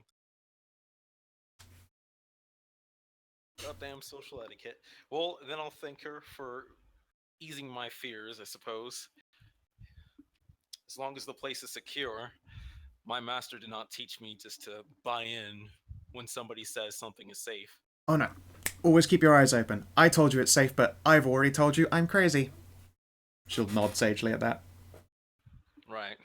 You know, it's really hard to talk to you and keep protocol up at the same time. I don't give a shit. She says that quite frankly, and to try and express just how much she doesn't, like, every fibre of her being and everything she stands for is not really... not giving a shit. She says those words and they mean something. It's like wheels within wheels when she says that she doesn't give a shit. Alright, then. Here's another question I should probably not be asking. What if somebody tries to attack the prince when they wake up? Well, I mean... sure, his blood won't be full of, like, crazy mumbo-jumbo, but even when you wake up, you're gonna be hella strong. Like, I mean, you know, what about your new friend, Mr. De La Riviere? Like, that guy's actually still probably pretty handy in a fight, and he's been walking around for, like, what, a few months? Can't really say I understand the vampire power levels right now. All I really learned is that elders should not be messed with by someone like me. I mean, they just shouldn't be messed with in general, apart from by other elders, and then that's when we call politics, and it's fun. Well, sort of. Sometimes they're really boring about it. Well, that's kind of my point. Once you get to the levels of elders, you have to figure that some elders just prefer the more direct routes than others. She'll nod sagely Those as... are the elders, but tend to get themselves killed, though. Oh yes, terrible thing that. We lose a few of our own that way. I like to think of it as... culling the chaff. You see, you gotta be the right level of crazy. Fair enough. So, this place should be secure, and the Yep. prince should be secure. Uh-huh. So, I guess I really should stop worrying. No, as I say, always be worried. Always be afraid of the unknown, because right now there are an awful lot of unknowns. But what you do know not to be afraid of is that... She'll pause. The place blowing up or the prince being attacked? Yeah, no, that stuff's fine. Yeah, be afraid of other things. Be afraid of things that you don't understand. Isn't that decidedly human? I mean, they've been around for a long time, so they've got to be doing something right. Being afraid of the unknown, certainly one of them. Fair point. Well, at least it's been nice talking to you. It has? Oh, pleasant. What about you, Sir Timothy? And she'll, like, turn her grin your way, abrasive and crony.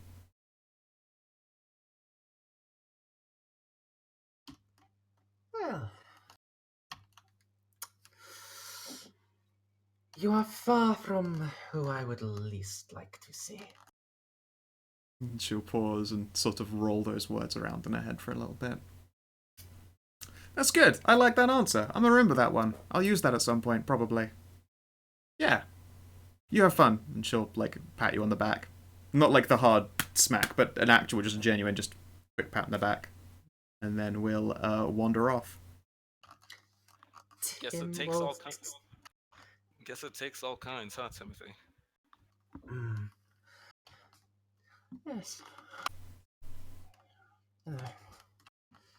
I don't know about you, but when she patted my back, well, I almost expected a matter-antimatter explosion.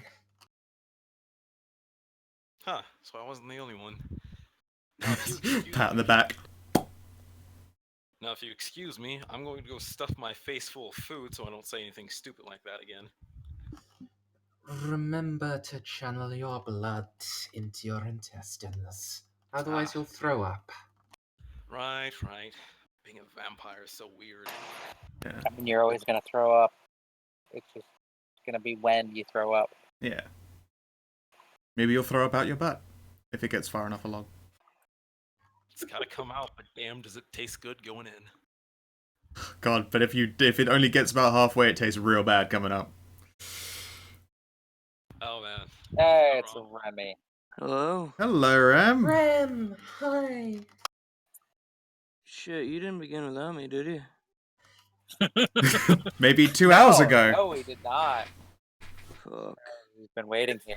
It's okay. It's actually the perfect time for you to come back in. Yeah, everyone was talking about Christmas gifts that they gave out because Christmas happened. Gideon, you received, let's see here, a complete collection of the Discworld series, an iPod with what Rose described as old-timey music, and then also some rap and some mariachi music just to put you off your stride. DCL got you a Kindle. Interesting. Alright, let me see if I can wrangle. Alright, let me see if I can wrangle up the thing, and I'll see if I can get it. I'll see if I can get into the game. Sure. And while you're doing that, a continuation of the catch-up, that was the closest thing to sort of little downtime conclusion, getting people back into the idea of sort of role-based investigation and questioning. I thought it was a cute little exercise, and you'll have to possibly watch that in the VOD. Let's see here. The prince is not at the Elysium. His awakening party is being held over the entirety of 2 floors of the highest penthouse in San Pasado. Vampires own a stake in the building, so it's quite easy for them to, essentially rent out these 2 buildings, especially when it's for what they describe as, or probably appears in some papers as, the bitchinest New Year's party ever. People have made their little introductions. The elder of the Crones, Mizzy Crone, turned up and had a quick conversation. She was fun. I've been waiting for her to have an actual reason to turn up until this point, since no one's gone, trying to stick their fingers in the Crone pie. She hasn't shown up yet. I liked her. Yeah. I like characters like that. Tell you what, in fact, there are some other faces that you recognize more readily, Timothy. There's one who you recognize, because it's hard not to recognize them, but you haven't seen them for a very, very, very long time. This individual here, who the crone has now immediately gone over to pester, and they're looking at her with outright revulsion, all things considered, is an elder of the Lancher Excentum. They don't turn up in San Pasado, like, really not often at all, if anything. But you have seen Sir Reverend Threnvold Chardestre a few times. Speaking of which, I wonder if I couldn't find any who belong to the Shepherds. I believe your San Pasado's only shepherd. A lot of their stuff is done by Thorn Knights regularly. Fair enough. I hope that doesn't make... are a bloodline, not an organization. Yeah. I mean, they act much like an organization, but you are Yeah, the only shepherd here. There you go, that's the full name. I believe that's set to visible so you can see his name. Mm-hmm, it is now. Cool. Would being the only shepherd paint a target on my back? Or at least make it so that people want to come up and go like, hey, what's your deal? It's possible that you got a lot of that in the initial 2 months, but then a lot of what people will learn on trying to make this political, because like that's the first in route for conversation with new kindred is like what political aspects do they bring to the table, and then your DCL, and they quickly realize that that's a bit of a moot point. I mean, you do stand out, but you stand out as being a particularly interesting sheriff, or an interesting policeman. Sorry, sheriff is a phrase, a term. You know what? There's probably one person who wonders if you are being groomed to be a sheriff. And who would that be? The current sheriff? Yeah, it would be the current sheriff. Who is the current sheriff? Let's see if I have his little old token around. He should be here. I should have prepared this one, actually, thinking about it. The sheriff. Let's see here.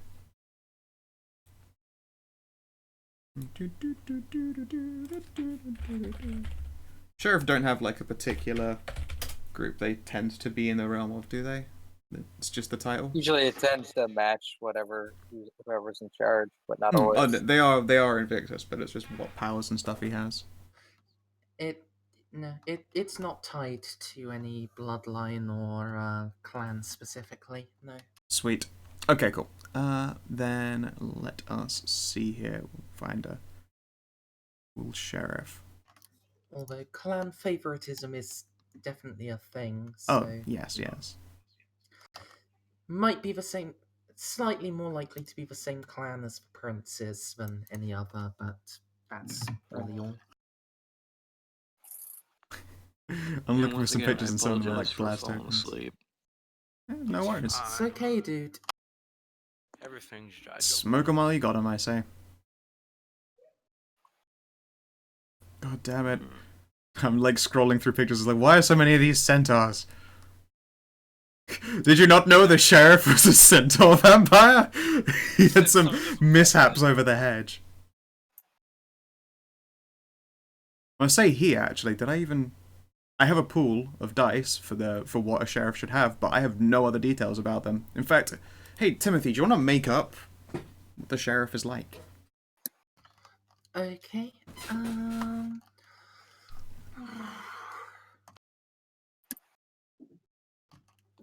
Okay, so they're a trans man. Okay. I rolled 2d6. Nice. Double 6. It's Nice. um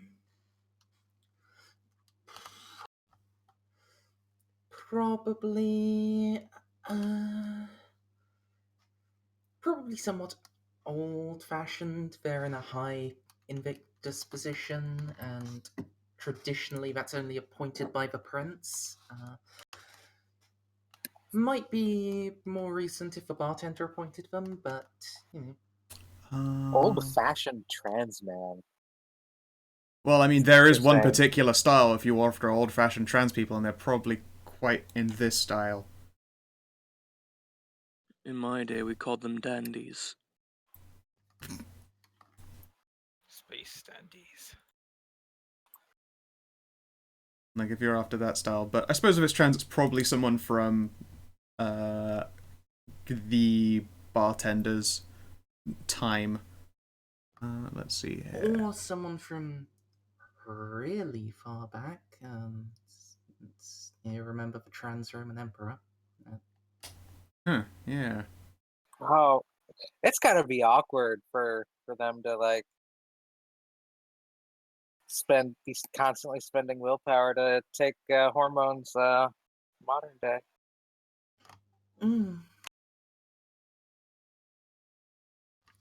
So clearly, because of that, they're actually not that much of an effectual sheriff. Not as much as they could be. They're bound down by a mortal concern like that. This is where I just start pulling out the many tokens of traps that I have available to me. What exactly do the sheriffs do again, besides just probably police vampires? Why would it be a trap? That's just the easiest way to find, like I don't. If I look up trans male, that's not what any of the tokens are labeled. Hey, you get a male token. Honestly, But they're a vampire, so it's really quite hard for them to do that. That was just covered. I mean, Yeah, you get 1 point of willpower every time you go to sleep. You know what? That's fair. That is fair. It'd be a big drain, but it would still be possible to do. Depends on how long ago they transitioned.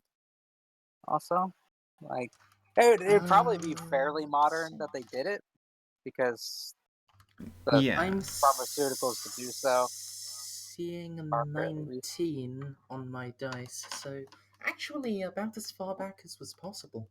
About as far back as possible. Fucking hell. Okay, let's see here. I think I have some people who fit. I have some people who would fit in like a modern or a older tribal look. Bear with me. I think I have an idea. I have a good idea. And this guy would fit like a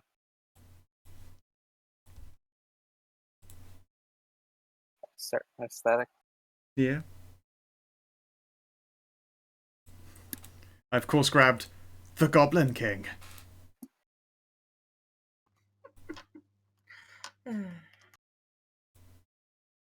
He reminds me of the man. Exactly, he's a changeling. Yeah, no, it's not actual David Bowie, of course, because he is a changeling. Yeah. I feel a lot of trans men avoid the long hair because it is seen He's as from distinctly feminine. the back and back and back. It's hard to say. I don't have a massive selection of trans male tokens. Something I will have to invest And the in. lead singer of Queen was a wizard. You just find male tokens. After all of this, I'm gonna be really sad if I don't get to talk to the sheriff. I mean, the sheriff would be interested in talking to you because, again, you have come with recommendations to do the kind of job that is quite literally his. Yeah. So, what's the sheriff's name?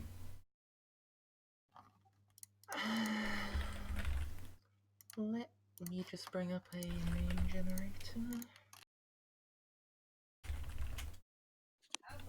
Aldous. And I was the one asked to make a character. Yep.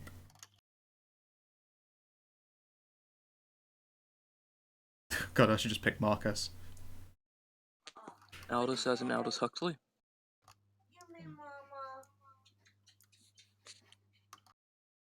Random.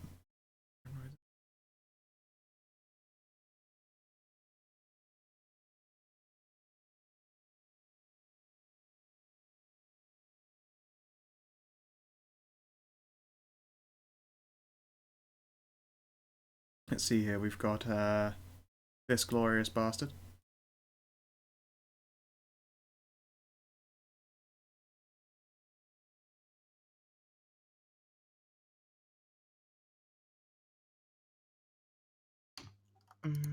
A meal.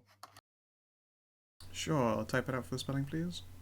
He probably has quite a circuitously fancy name if you want to throw on a random bunch of strange sounding titles and surnames. Yeah. Surnames definitely I can do.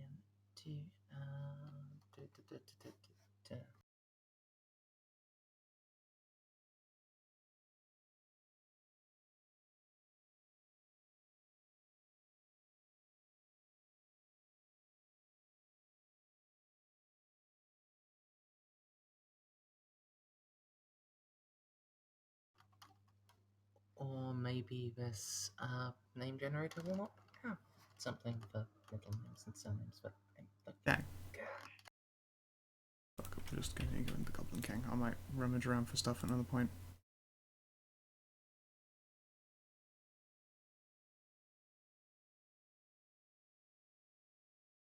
No, I approve of randomly rolling the dice.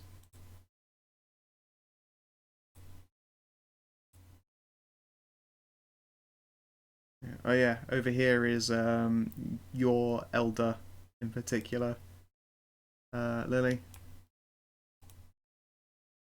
Alejandro Tanaka. Your elder. Alejandro. Looks mighty elven for an Alejandro. Yeah, he's also still a Tanaka. Alejandro. Alejandro. And as you might expect, someone of that level of mixed descent, quite hard to fucking find an image for. But he was like suited and fancy, and I was like, that kind of fucking works. I thought he was like a protester, like Antifa type dude. I mean, he's dressed to see the fucking prince. Like, they're gonna put on a suit.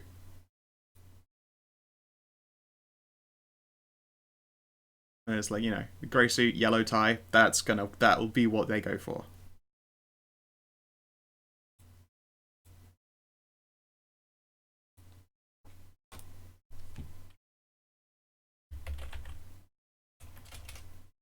Have we found a name?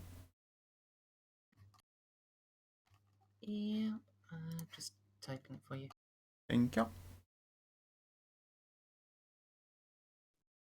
What will the others be wearing to the awakening?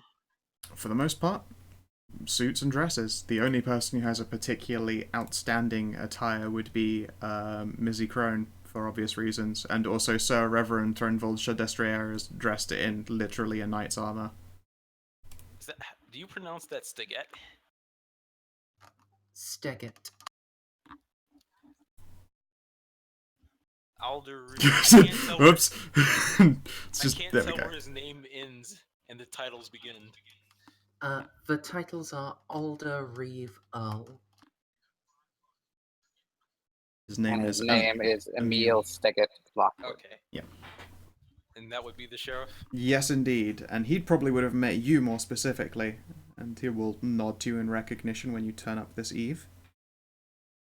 Like your mentor has a reputation that precedes you, which is partly the reason for the status you have in the first place. Right. Hedra is kind of a Hedra. Yeah. It's kind of hard for you to avoid, and you realize that you are dressed in a particularly fine suit of Sean Connery-esque style. You're encouraged not to do things like try and actually obfuscate your appearance, because some people will be able to tell that you're doing an obfuscation and will be annoyed if they then invest it just to find out what you're doing is wearing a puffy jacket. Oh my god. If I was Invictus, Some of that'd the be good. some of the elders might take you out back and literally shit stomp you if you came in a puffy jacket. Yeah. Yeah, I was about to say if I was powerful and didn't give a shit about this, that would probably be a good way to subtly insult people. Absolutely. Yeah. But yeah, is the sheriff coming over to talk to me, or does he just know me? He's had a conversation with you before. How did it go in particular? I kind of wanted the conversation to start here. I don't know. It makes sense I would have met him earlier. Sure. Okay then. All right then. Yes, he would have probably seen you before, but at this point he will actually come to initiate a conversation as opposed to do anything like try and wave you over. I'll nod to him and say, hello, and his name's Emil, right? Correct. Hello, Emil. You having fun? His brow twitches as he's referred to by only his first name, but he will. Oh, right. Sorry. Titles and all that. Yes. I'm quite proud of the ones that I've earned. This is why I hate the Invictus. So I have to. What? Okay, out of character. What do I call him again? The Alder, or just? My Lord Reeve? Yep. Be a Okay. good start. My Lord Reeve, or also referring to him as by his earldom is also acceptable. Generally, just going hi there, Bill, to like Captain Badass is generally considered not the best start. It depends on what kind of badass they are. But yes, This guy would be, really- fucking unless Lord he- Enforcer. yeah, I made it bad. So, also, like, sorry. I If meant you Lord really Reeve, want to be like, Lord- yeah, I'm aiming for your job, motherfucker.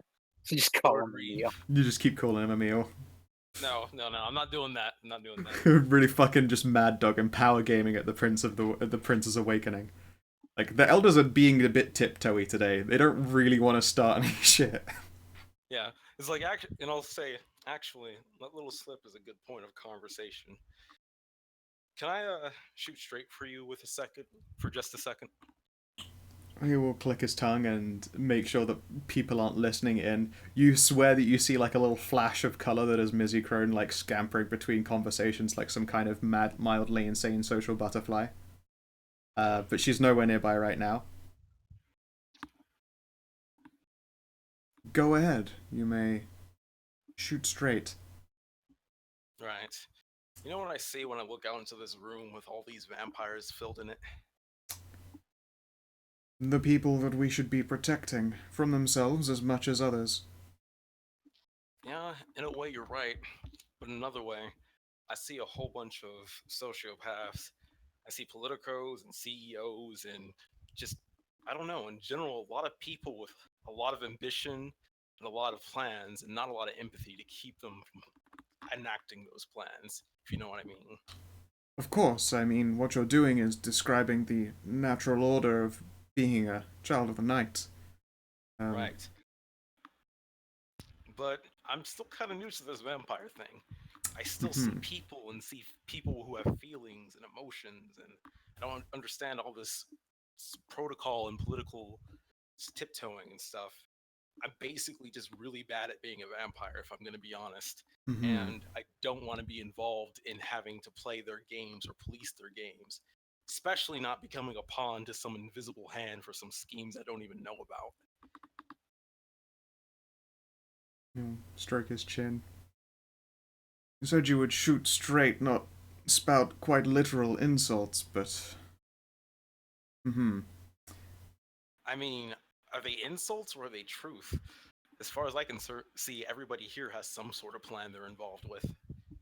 Of course, everyone, including members of your coterie, myself, literally everyone here, except for perhaps the crones. One can never really tell if they're just planning or playing it by ear.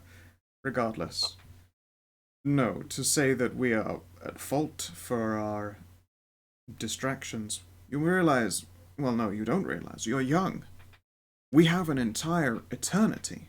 And over the course of this eternity, our humanity slips away through us like sand through our fingers. And then we will sleep, and we will awaken again, ready to repeat that dance. But when you've done the dance so many times, there really is nothing in it for you but to start these confrontations with your fellow beings, ones who understand the idea of having been here. Wave his hands at the surrounding people. The idea that these people are going to do that same walk as you. So no, it is considered to be quite insulting to say we are at fault for our base natures, especially when it's just down to an experience. You will be like them as well one day. It's impossible not to, unless you were to, face the final death before that time came. Man, I'm not even saying anybody's at fault. I'm just saying I'm not really prepared to play these games. You will be. Not sure how I feel about that right now, but I'm guessing that'll change as time goes on. Correct, yes. Eventually you'll start doing things like, committing atrocities. That's a very quick way to start finding yourself going down the darker path of the Children of the Night. Committing atrocities? Is that something that happens on a regular basis? Not regularly, it's generally my job to keep that from happening. But it does happen from time to time, and admittedly most of the time it's considered an accident. But an accidental mistake... Well, I suppose most mistakes are accidental, but a mistake can be used with air quotes. Accidental tragedies are usually the ones that sting us the most. Going into an activity, performing an action, doing something that we've gone into with planning, forethought, we've usually made some kind of explanation to ourselves. We're able to tell ourselves that what we're doing is for the greater good. No, it is when you look at yourself afterwards and you realize you have performed an action most unbefitting of one who still clings to their mortality. Alright. So your advice is for me to start playing the game, because eventually I'm going to play it anyways, correct? That is a very summarized way of doing so. If not playing, then at least try to do some observation. Deciding you don't want to be a part of it is not an option. You're already a part of it. Your being here is part of someone else's maneuver, be it intentional or not. It could be an accident. Alright then, let me ask you a question. You've asked me plenty, but go ahead. Well, another question. Sorry for that. But, who do you see puppeteering your strings behind the scene? Now, I know you're a sheriff and have a high rank, and obviously are way more stronger, smarter, and capable than me. But, just as you said, it's a deep web and everybody's got a plan. That's the magic. The further you happen to climb up, the more you get to observe. In my position, it's important that I can observe and see as many of these threads as I can. Such as it is, I have very few puppet masters. And he will glance long ways to the bartender.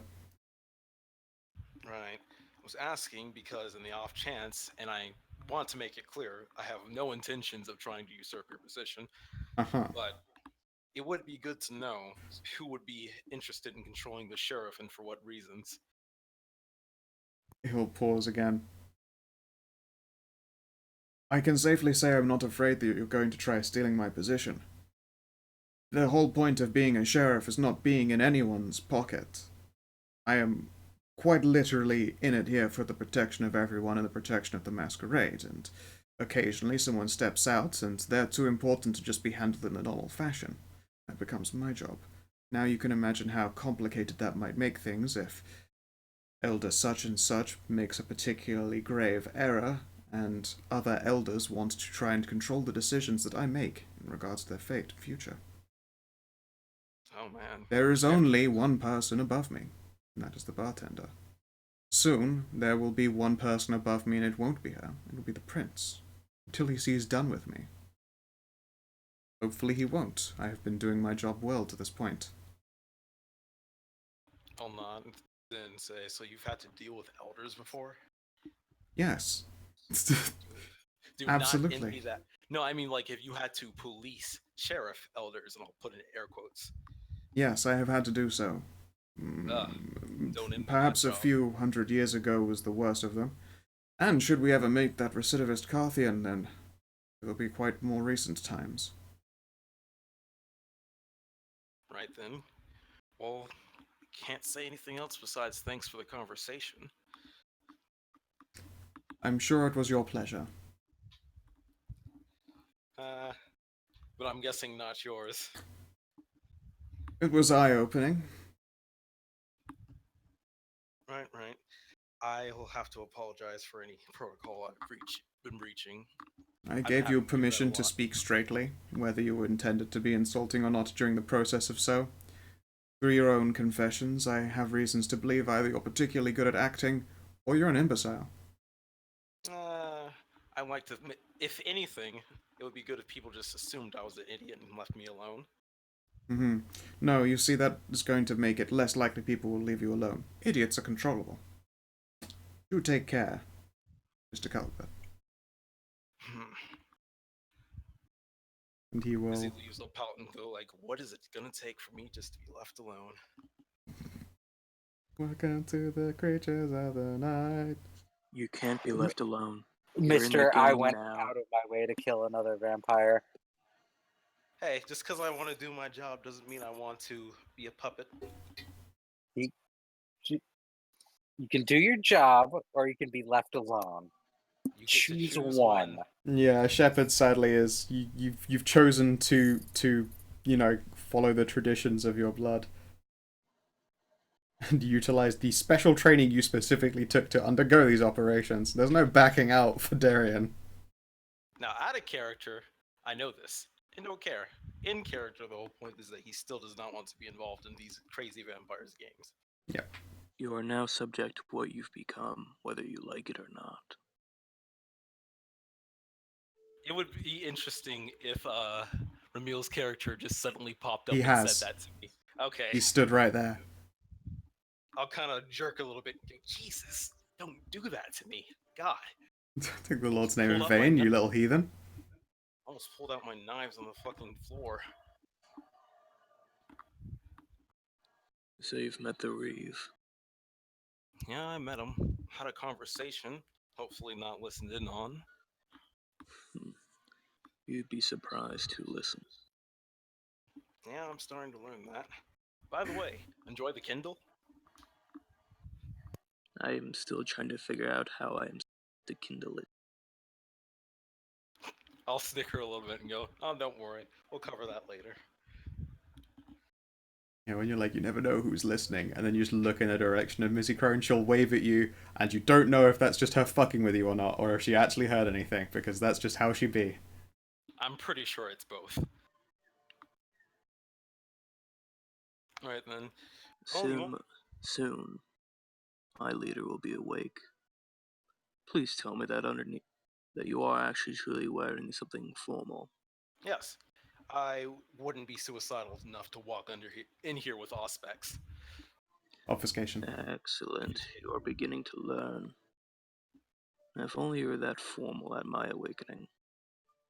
Now, is Darian wearing his leather pants, or did he go for more I'm formal? actually wearing the suit, which Okay. came with suit pants. Yeah. Whereas Gideon's just wearing a cleaned up version of what he woke up in. Yep. Cloak and all that good shit. Speaking of formal, I suggest you go find Timothy and hang out with him or somebody else. You won't get anything else more than just looking like an idiot from proxy by hanging out with me. No, if one was to look at us now, they would see an elder trying to teach a child. Well, I am 25. You are a child. Alright, pointless point to argue, I guess in vampire years. You look at Gideon, who is literally way older than you in people years as well. way fucking older than you. Still, it's a generation thing. My generation does not like being called child, even if they're once they get past 20. If we must use numbers, I am both older than you in human terms and older than your entire bloodline in the ages of the vampire. Yeah. That's why the reason why it was kind of a pointless argument. It's pointless to So- argue anything you are wrong at. This Prince guy, have you ever met him? I have few scattered memories. Remember what he was like?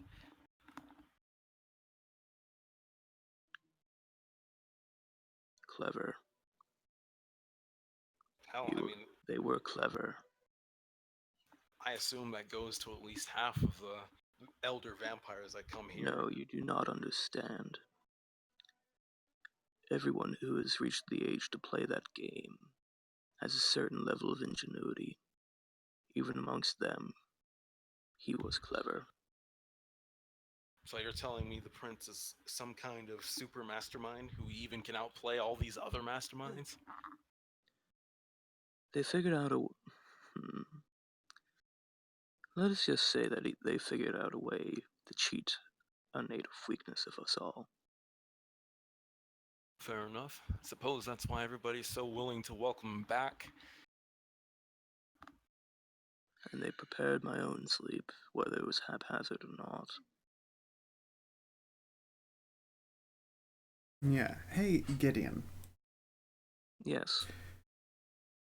Can you roll me a thing? If it's a bit of a pain in the ass to click around, I'll do the dices for you, but it would be wits composure with -4.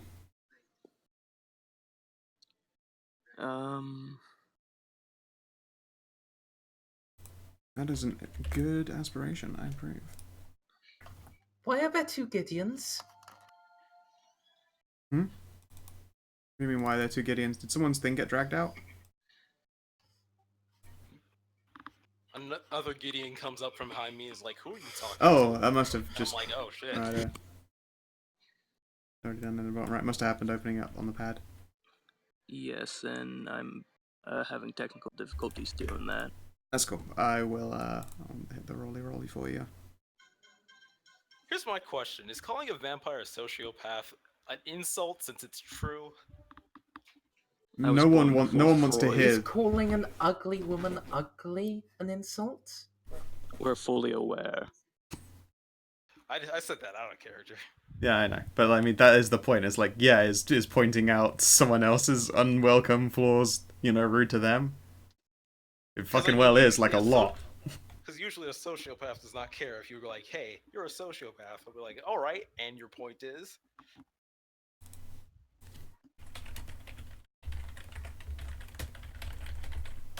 A modern day sociopath, if you said that they were a sociopath, would point out that there's actually no such thing as a sociopath. The term has Psychology is not necessarily. been Keep in mind, completely. you're talking to a guy from a point in time when phrenology was still an accepted science. It's antisocial personality disorder nowadays, isn't it? Yeah. Antisocialness can't be in the same vein as sociopathic tendencies. But there are many things for antisocial personality disorder.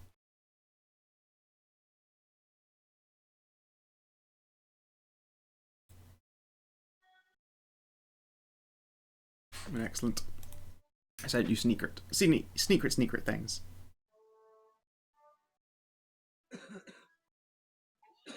Yes, let's see here. The evening continues on its way. Timothy, do you speak to Sir Reverend Threnvold Chardestria? Yes. He will turn to face you and give you a curt nod. You suspect that part of that is countenance and part of that is the fact that even his neck piece is metal?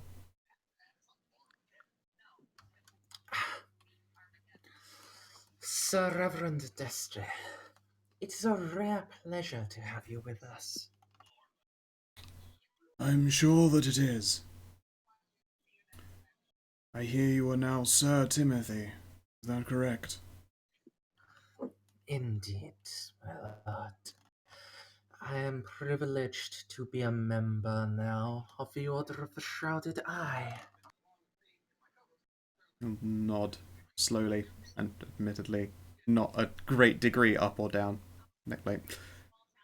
Understandable. Welcome to a particularly auspicious name.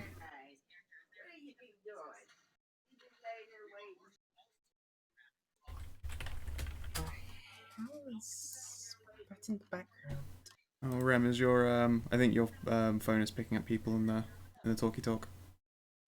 I do apologize about that. That is fine. Hey, Yes, look to you curtly and yeah. Welcome to a particularly auspicious group of people.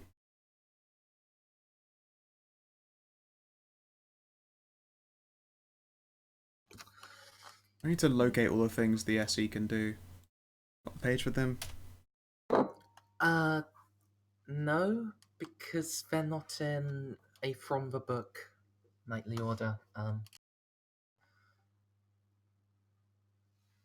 okay. I keep trying to put it all down, but Give me a basically, summary. short answer. Think of them as like the modern Invictus KGB. Okay. Like, Okay. adopting all of the a very young knightly order that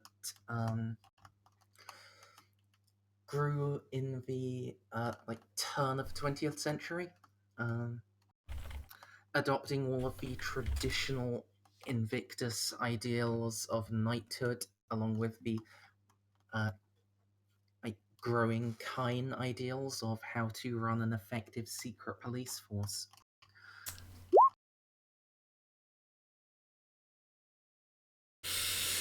Excellent.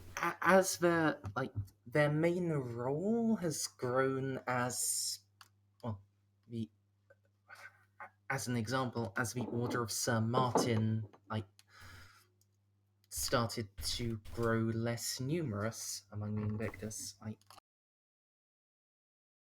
The Sacred Eye co-opted their missing force.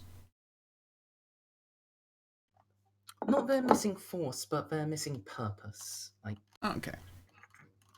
As Sir Martin vampires started to torpor, the Shrouded Eye took over all of the old jobs they had, and combining that with a rather vigorous network of young ancilla and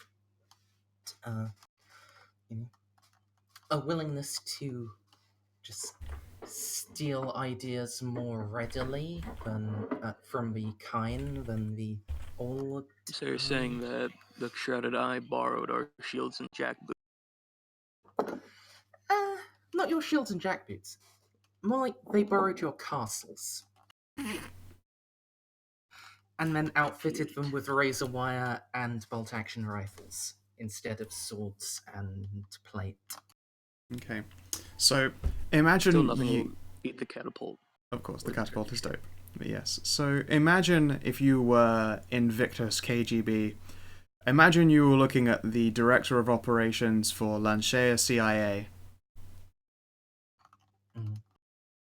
But if they still hung on to a couple of their swords, even though they now seem to keep a Glock in their boot. Yeah. I mean, technically, if you're going to a vampire party, it makes more sense to have a blade. For multiple reasons. For One is starting a statement. shootout. Yeah, starting a shootout on top of a penthouse is probably not. In fact, I believe some of the players here remember what happens when a shootout happens on top of a penthouse suite. Gravity happens and then people start asking questions. No, SWAT teams happen.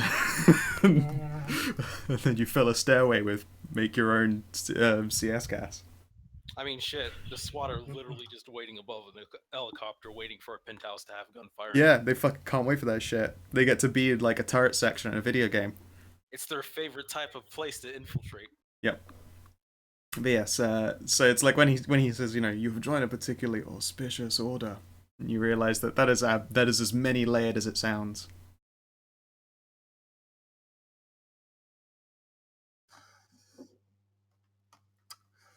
Yeah. I find that the work is necessary, and it leaves time for many of our brethren to go about other matters. But of course I'm sure. He'll glance around. As you're aware, most of my... He'll, adjust his shoulders firmly, which really doesn't take much doing. It looks like really inconvenient armor, but it is beautifully sculpted, and looks like it could probably take a bullet, actually. Like, it is modern metal. He'll adjust himself a little bit. Many of my own most righteous order are not present in San Pasado. However, I could not miss the opportunity to see the prince awaken.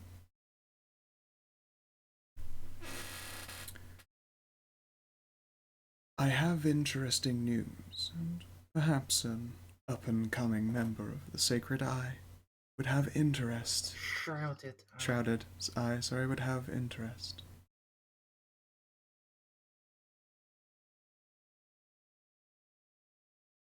And he will gauge you for a reaction.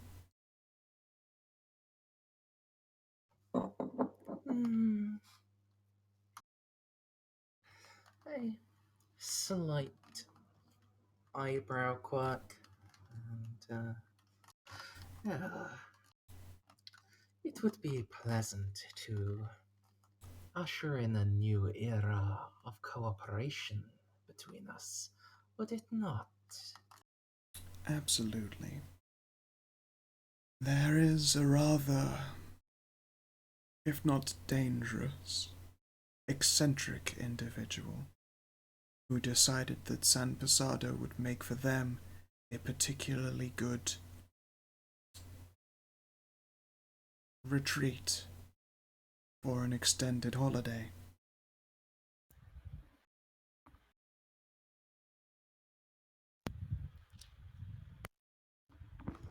Oh. As it is, he is a very talented individual, and trying to locate him during his holiday has proven to give most outside of San Pasado's walls a great deal of challenge. Of course, artificially, one such as yourself may come across them in the line of duty.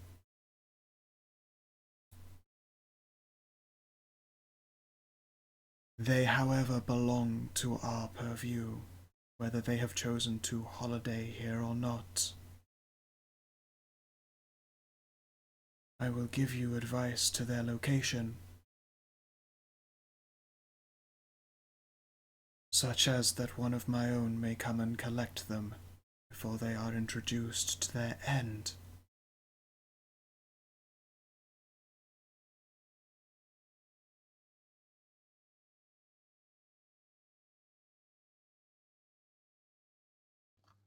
Is this a holiday they are not to return from?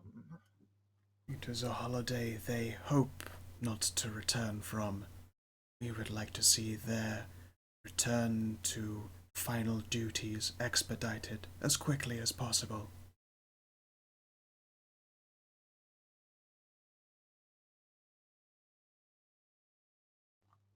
I see.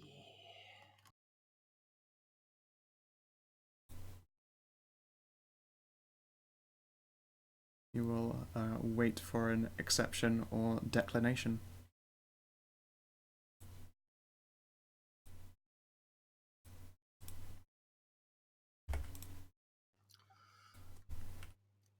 Very well. I suppose if you are so kind as to share what you know, I can see that there is no embarrassment on either side. Who will nod sagely. Very well then. They are a specialist when it comes to interpersonal matters. Their tongue is quick and glib. They were once one of my own.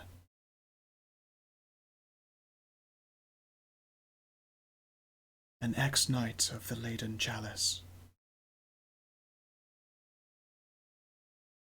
Of course, their official expulsion from my Grand Order cannot be made without them present to endure the full depths of their returns policy.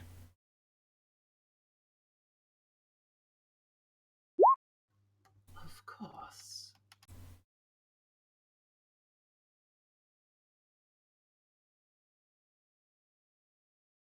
But yes, he is the Grand Knight of the Laden Chalice that stands before you. I say, like, he's essentially a director of operations for the Lanchair equivalent.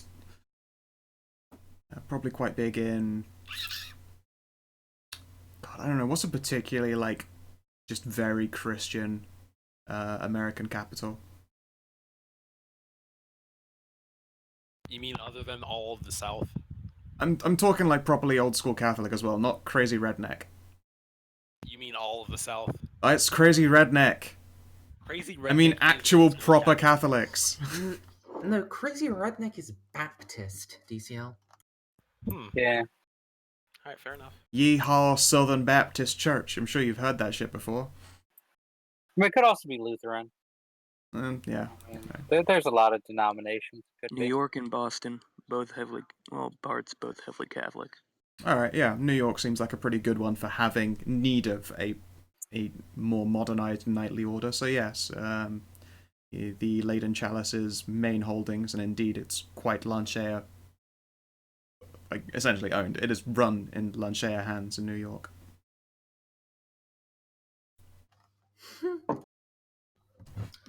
New York's nice and busy, I see. Yeah, no fucking kidding. Our occult specialists, like headquarters for Lunchair Knights. There is a lot of shit that goes on in New York, but in the Lanchair are still pretty Billy Big Balls up there. It's the reason why your occult specialists are all up there. It gets pretty fucking occult. You know, that makes sense. It would rather be New York or Florida, where all the weird shit happens. I'm gonna make another little handout for a Lyra living in the world.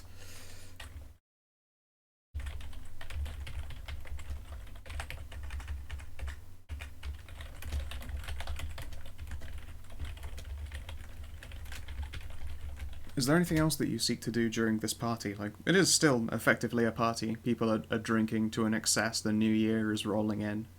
The world, it feels as though the world is at your fingertips as you stand towering above everyone in their little homes. Foolish mortals. I'll have something else to do, but I'll let someone else go first if they have anything.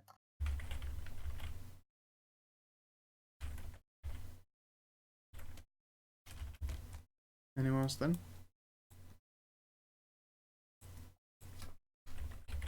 Nope, I'm good. I politely wait. Excellent.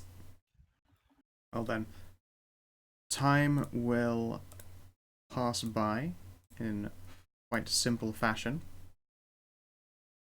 until well. I did say I had Oh, something. sorry, you did have something. Sorry. Alright, my brain slipped out. Yeah, My ears. I was just letting other people go first, so Okay. it wasn't just me for ages.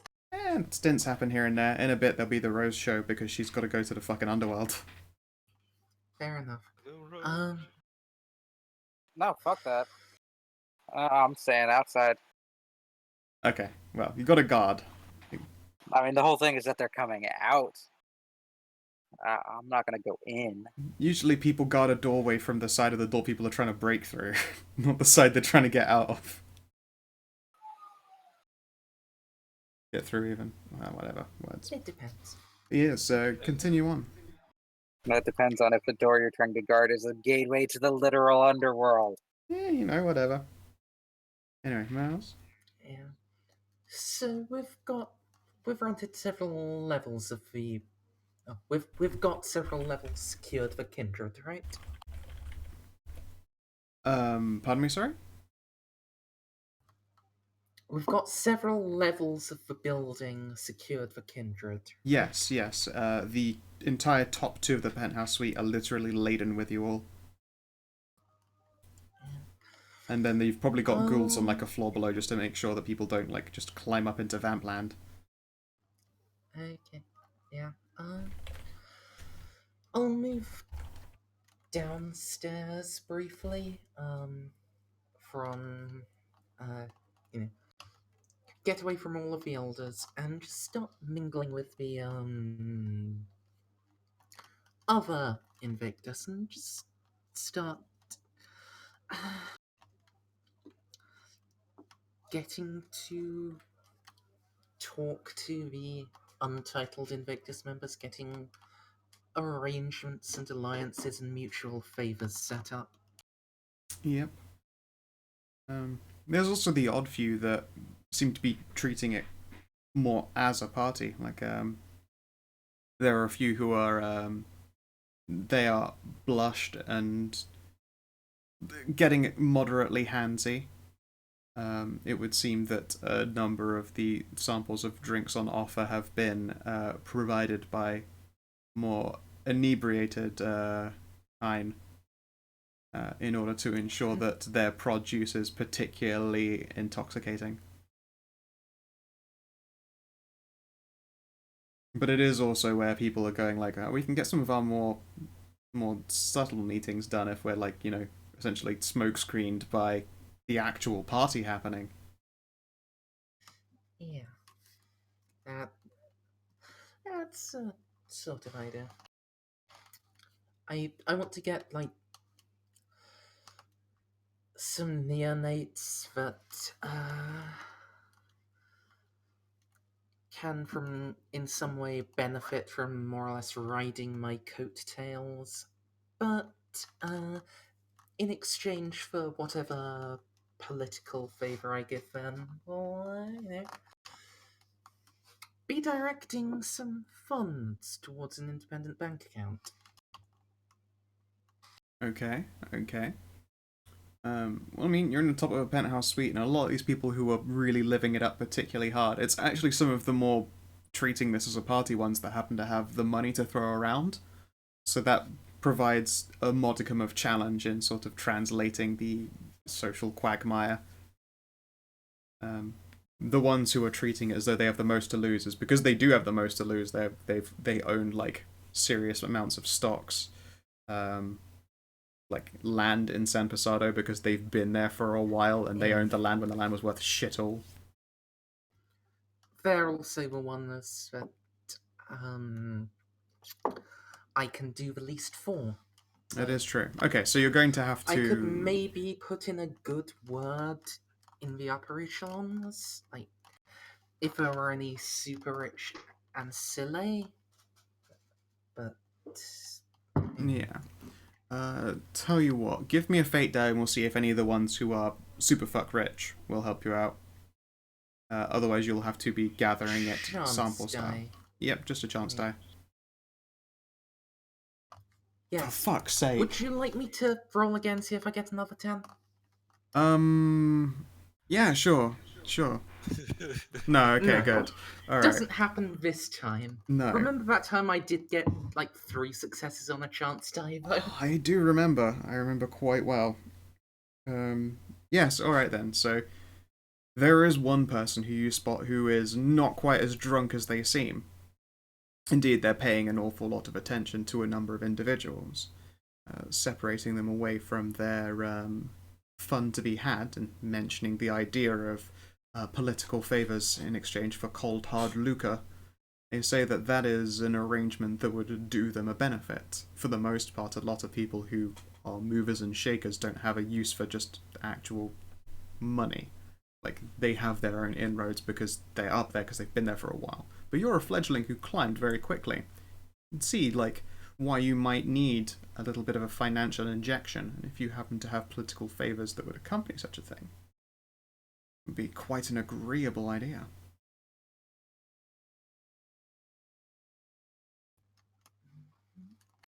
Like, your reputation, as one would expect, it does precede you. Like, you got where you are quite quickly. And of course there are a whole bunch of rumours, and they're not kind of the rumours that you hear said from them, because then it would be considered perhaps an insult or slander, etc. But, you know, you have your rep. And this guy seems willing to court the risk of some of the more disingenuous parts of your legacy in exchange for climbing a little bit faster. And then, of course, you know, first, what is it then you can offer me?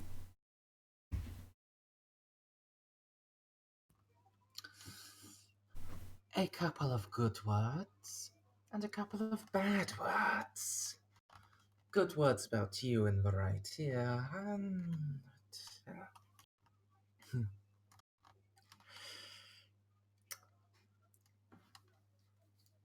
bad words about someone you might be able to replace. Either way, it'll give you a solid kick up the ladder. That does sound rather good.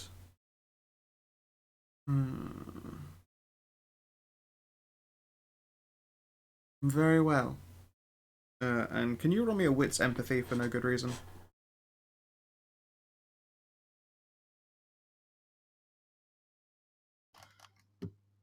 Oh, actually, I should have full willpower right now, right?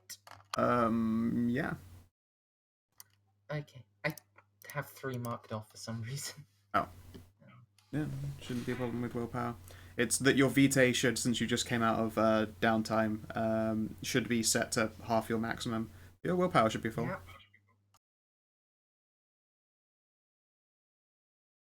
Okay.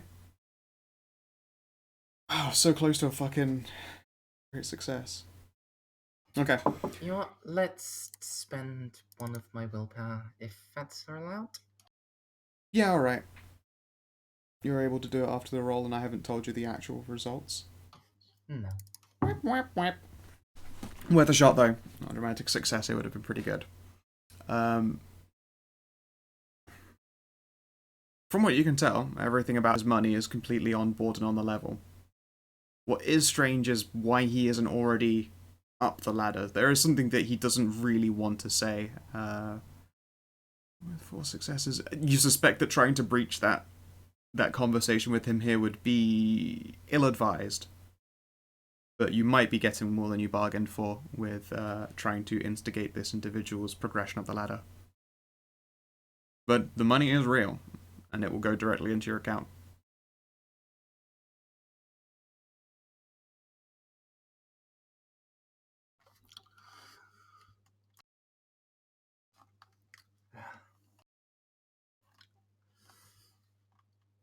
I'm glad we could reach an agreement so easily. As am I. It's quite an auspicious offer to find falling into my pocket.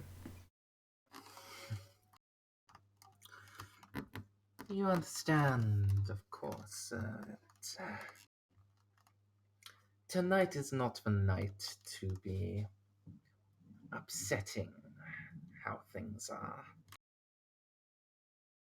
He'll blink and pause. You're not about to see another recidivist moment. I'm quite happy with the status quo as far as leadership is concerned. Very excited, actually. Oh, no. I did not mean that at all. I suppose I can understand why you made that leap. Simply that yeah.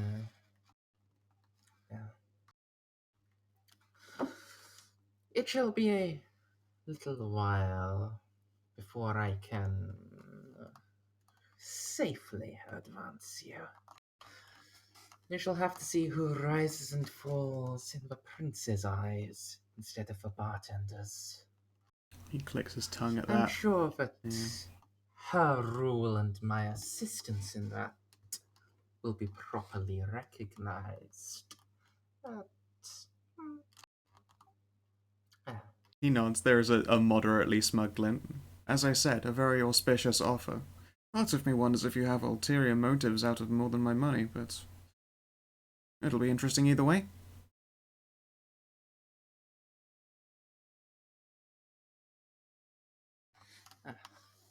interesting. That's a fine way of putting it. Well, let's You'll face go it. far. Thanks. I'm gonna say, like, as much as it is very lucky for, you know, a rich politic wanter to have fallen in your pocket. To him, it is also incredibly strange that the bartender's right-hand man, right before, you know, the prince awakens and gives out his due diligence, is immediately coming to him for money in exchange for favors. He's just like, you're like a fucking cash cow. Jesus, what did I do to deserve such sweetness?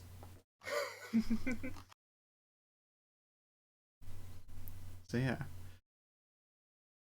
And then the evening will go on until it approaches 10 o'clock at night. You know, maybe about 4 hours of party have gone on, conversations have been had, mingling has been done. DCL, there have probably been a couple of people flirting with you. You're new blood, and you're young and cute and stuff. I'm still here. Fresh meat. Yeah. There's some people who would like to take you for some smash. Do vampires even do that? They blush up and absolutely do that. All right, give me a second. I know, zip it up again. Well, actually, just give me a second. Yep. Unfolding Discord. Ah. This is where we find out he was just taking the most righteous shit ever.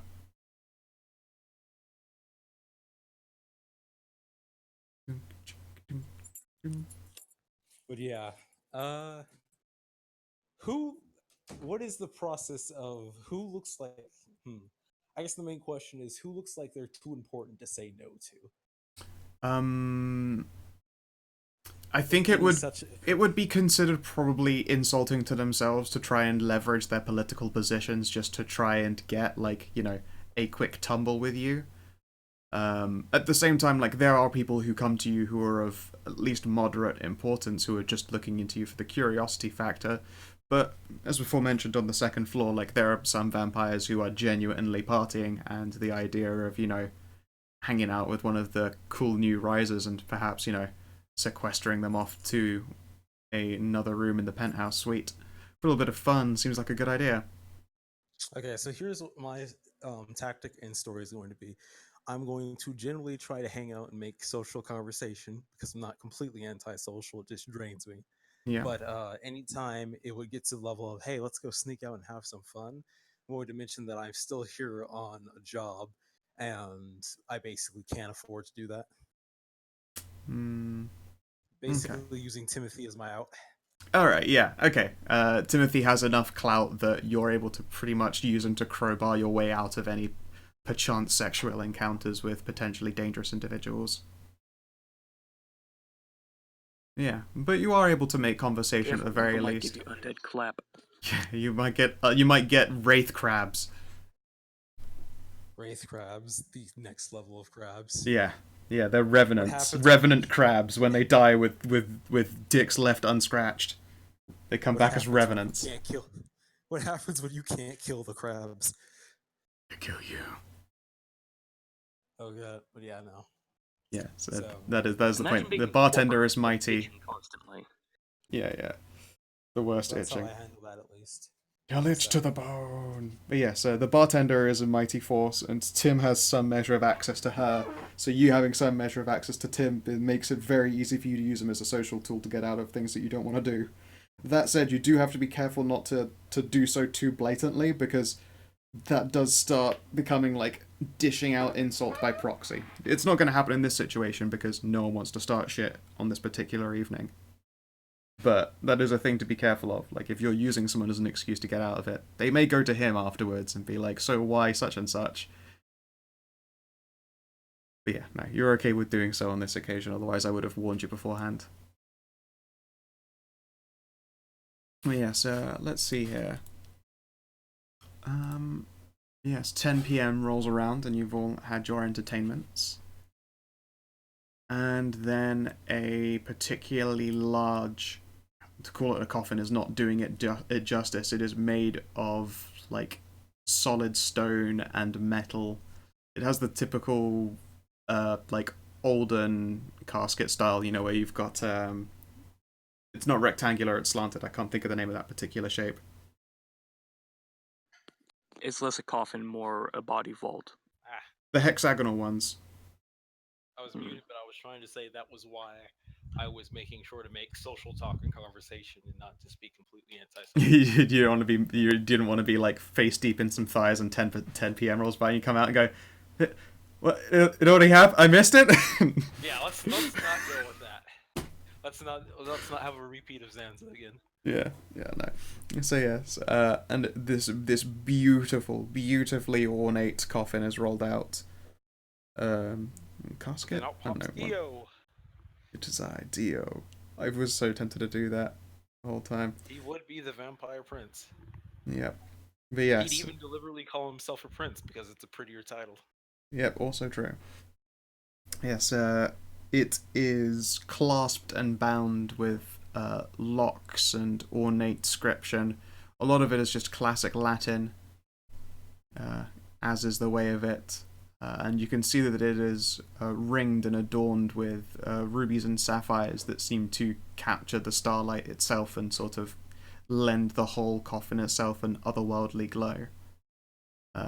Like both Antoinette and Claire immediately get their little wizard or dander up and trying to observe it a little bit closer, but you know they're forced to be all respectful and stuff.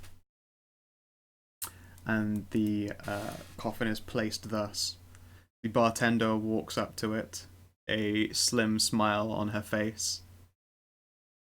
She places her hand on a locket clasp and whispers words that no one can hear, even though they're loud enough for any vampire with their special vampire nerd hearing to actually audibly pick up. Even the Countess's ears twitch and she furrows her brow like, should have heard that. Doesn't happen.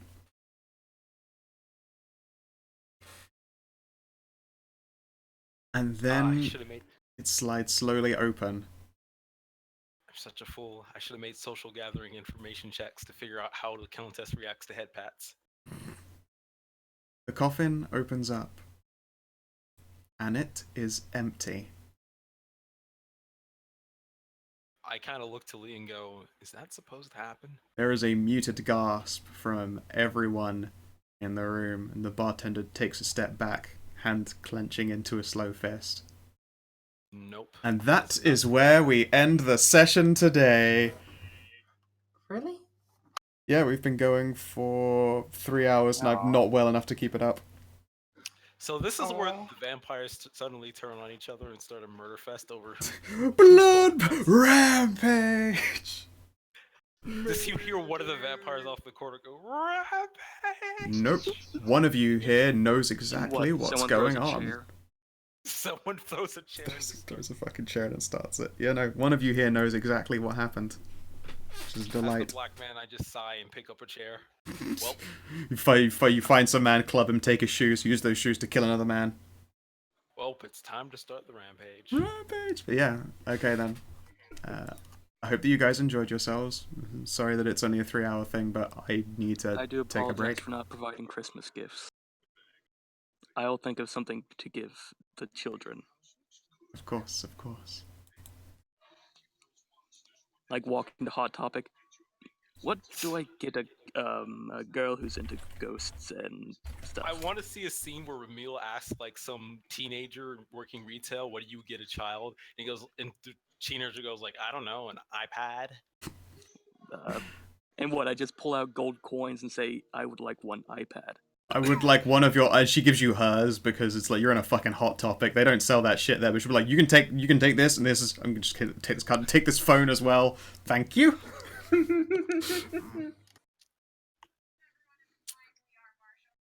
Well, there you go. I do hope you It's a enjoyed lot it. of fun today. Yeah. It was mentioned before, like, fuck knows how many sessions ago, that I hadn't done enough of the political groundwork that builds its way into World of Darkness, and I've been trying to endeavour to shore up my weak points in storytelling for this game. Politics are hard. They are hard. I have such a fucking headache now. And I thought up more than I covered as well, and I'm like, oh, I missed my chance on a few of these, I didn't do it right. It's okay. Politics will be more important the more Timothy tries to rise. Tries to rise. Yeah. He's quite surprisingly up there. His status just needs to essentially be officiated so that he can start getting handed a bunch of landed titles. Like You it assume already. that Timothy is going to stop at what Timothy has. Well, I mean, to be fair, he's got more than he's able to show off because he was given his honors in secret for performing works that others weren't allowed to know. It's just the way of things. And I have to work out trying to reinstate some of my old titles. Indeed. The point is that the party And is very Rose much, doesn't give a shit about titles. Ooh, Cardigan! the point is Yeah. the party is very much in a position where politics will become important. Yeah. Like in the Prince's Awakening, I had to make sure I started really trying to hunker down on a lot of this stuff. We'll get there. It is still learning steps for me. It is quite different to anything else that I do. And although some of the least prep goes into this game, at the same time it sees way more of my brain power than any of the other shit, because I have to, even though I don't physically prepare things, I still have to muddle that shit out in my head because it becomes a tangled web. Anyway, aspirations and beats. No.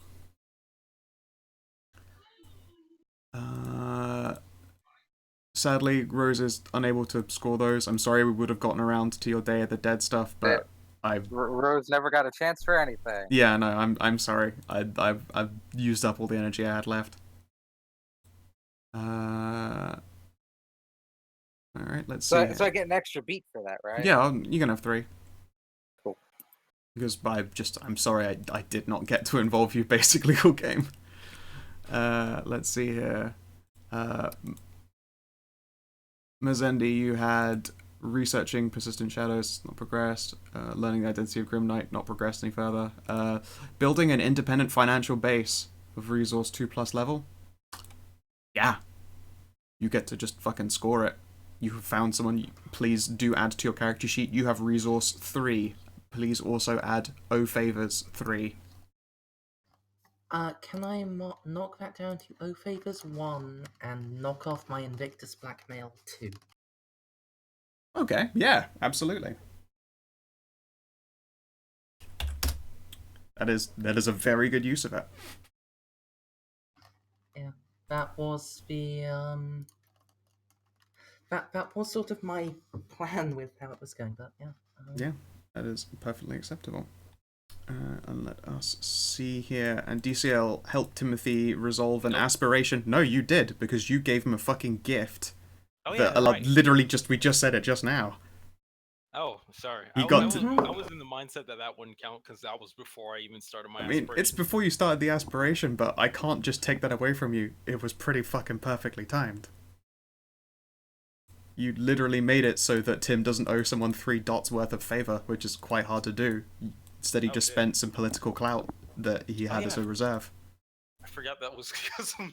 Yeah, Okay. that was your gift. That you did in fact do checks to do, so it totally counts. Fair enough. So you found a naysayer. The naysayer is being cast out on the street. The guy that's paying me money is getting his old job. Yeah. Everyone wins. Everybody Except wins. the naysayer, but Yeah. he doesn't die. Hopefully, probably. No, Yes. I don't even care. Whatever. If he didn't get kicked out into the sun, then he'll find a way to bounce back, I'm sure. But yeah, so Mers, I that's mean, 4 if he total just- beats. he's killed just for not agreeing, then Yeah, no, bit that of a might raw deal. piss off a lot of people. Yeah, that is in a the raw city. deal. Okay, so before I put this in, did I have it a beat for something else before? No. Okay. And you also get 2 for reaching the end of a session, so that's 4 total for you as well. We didn't get any beats last session, did we? You We got, got 3 last session. yeah, you got 3 for doing a downtime session. Oh, so okay, my beats should be correct then. Okay, cool, excellent. Oh, were you thinking of 1 extra as you had 2 and then an extra random, but it was just because Yeah. 3 gained at the time. Excellent. All right then. Is there anything else that anyone would like to say or cover then before we close the streamo? Nope. Everything was Dajoku. Yep. Rem, we're gonna need some aspirations for you. It's okay. Don't worry about it. But yeah, make sure to think of 3 aspirations that Gideon has that you can do things that either roles would be devoted to it or would come at personal cost to your character to make it done, or just happens to be challenging in general to make happen, and maybe a long-term goal even. Okay. Things that Gideon wants. The general consensus is that having 1 long-term goal that you can chip away at, and then 2 short-term goals, or even just 1 short-term goal that you can score on a session-by-session basis. It's a good way to look at it all. But yeah, well, and I'll leave that for you to think about for like the next 2 weeks, so that you'll obviously have 3 totally dope aspirations. Am I right? And for me, it's burger time. Oh my god, I had instant pizza for lunch and then had soup for dinner. I think I'm gonna have more soup. Tasty soup. Don't know what I'm gonna have for dinner. More I crab? ate through my chicken I prepared for the week way faster than expected, I so will I try don't have to anything to eat. I will try to think of Christmas gifts to pass out to children. Nice. Yes. Also, you guys enjoy that GIF I just posted in Prawn Chat. I'll take a moment. Though I'm assuming a stuffed boar would not be appropriate for anyone. Kind of beyond the whole eating thing, unless you mean like a stuffed teddy bear, which is kind of adorable. But anyway, if No, you're an actual stuffed animal boar. probably not, well, maybe, I don't know. It's very, very stylish. But yes, if you're watching in, I hunted down a let me boar and stuffed let me fucking wrap it up. If you're watching in the VOD or you're watching in the stream, I hope you have yourselves a lovely motherfucking good time. Do take care.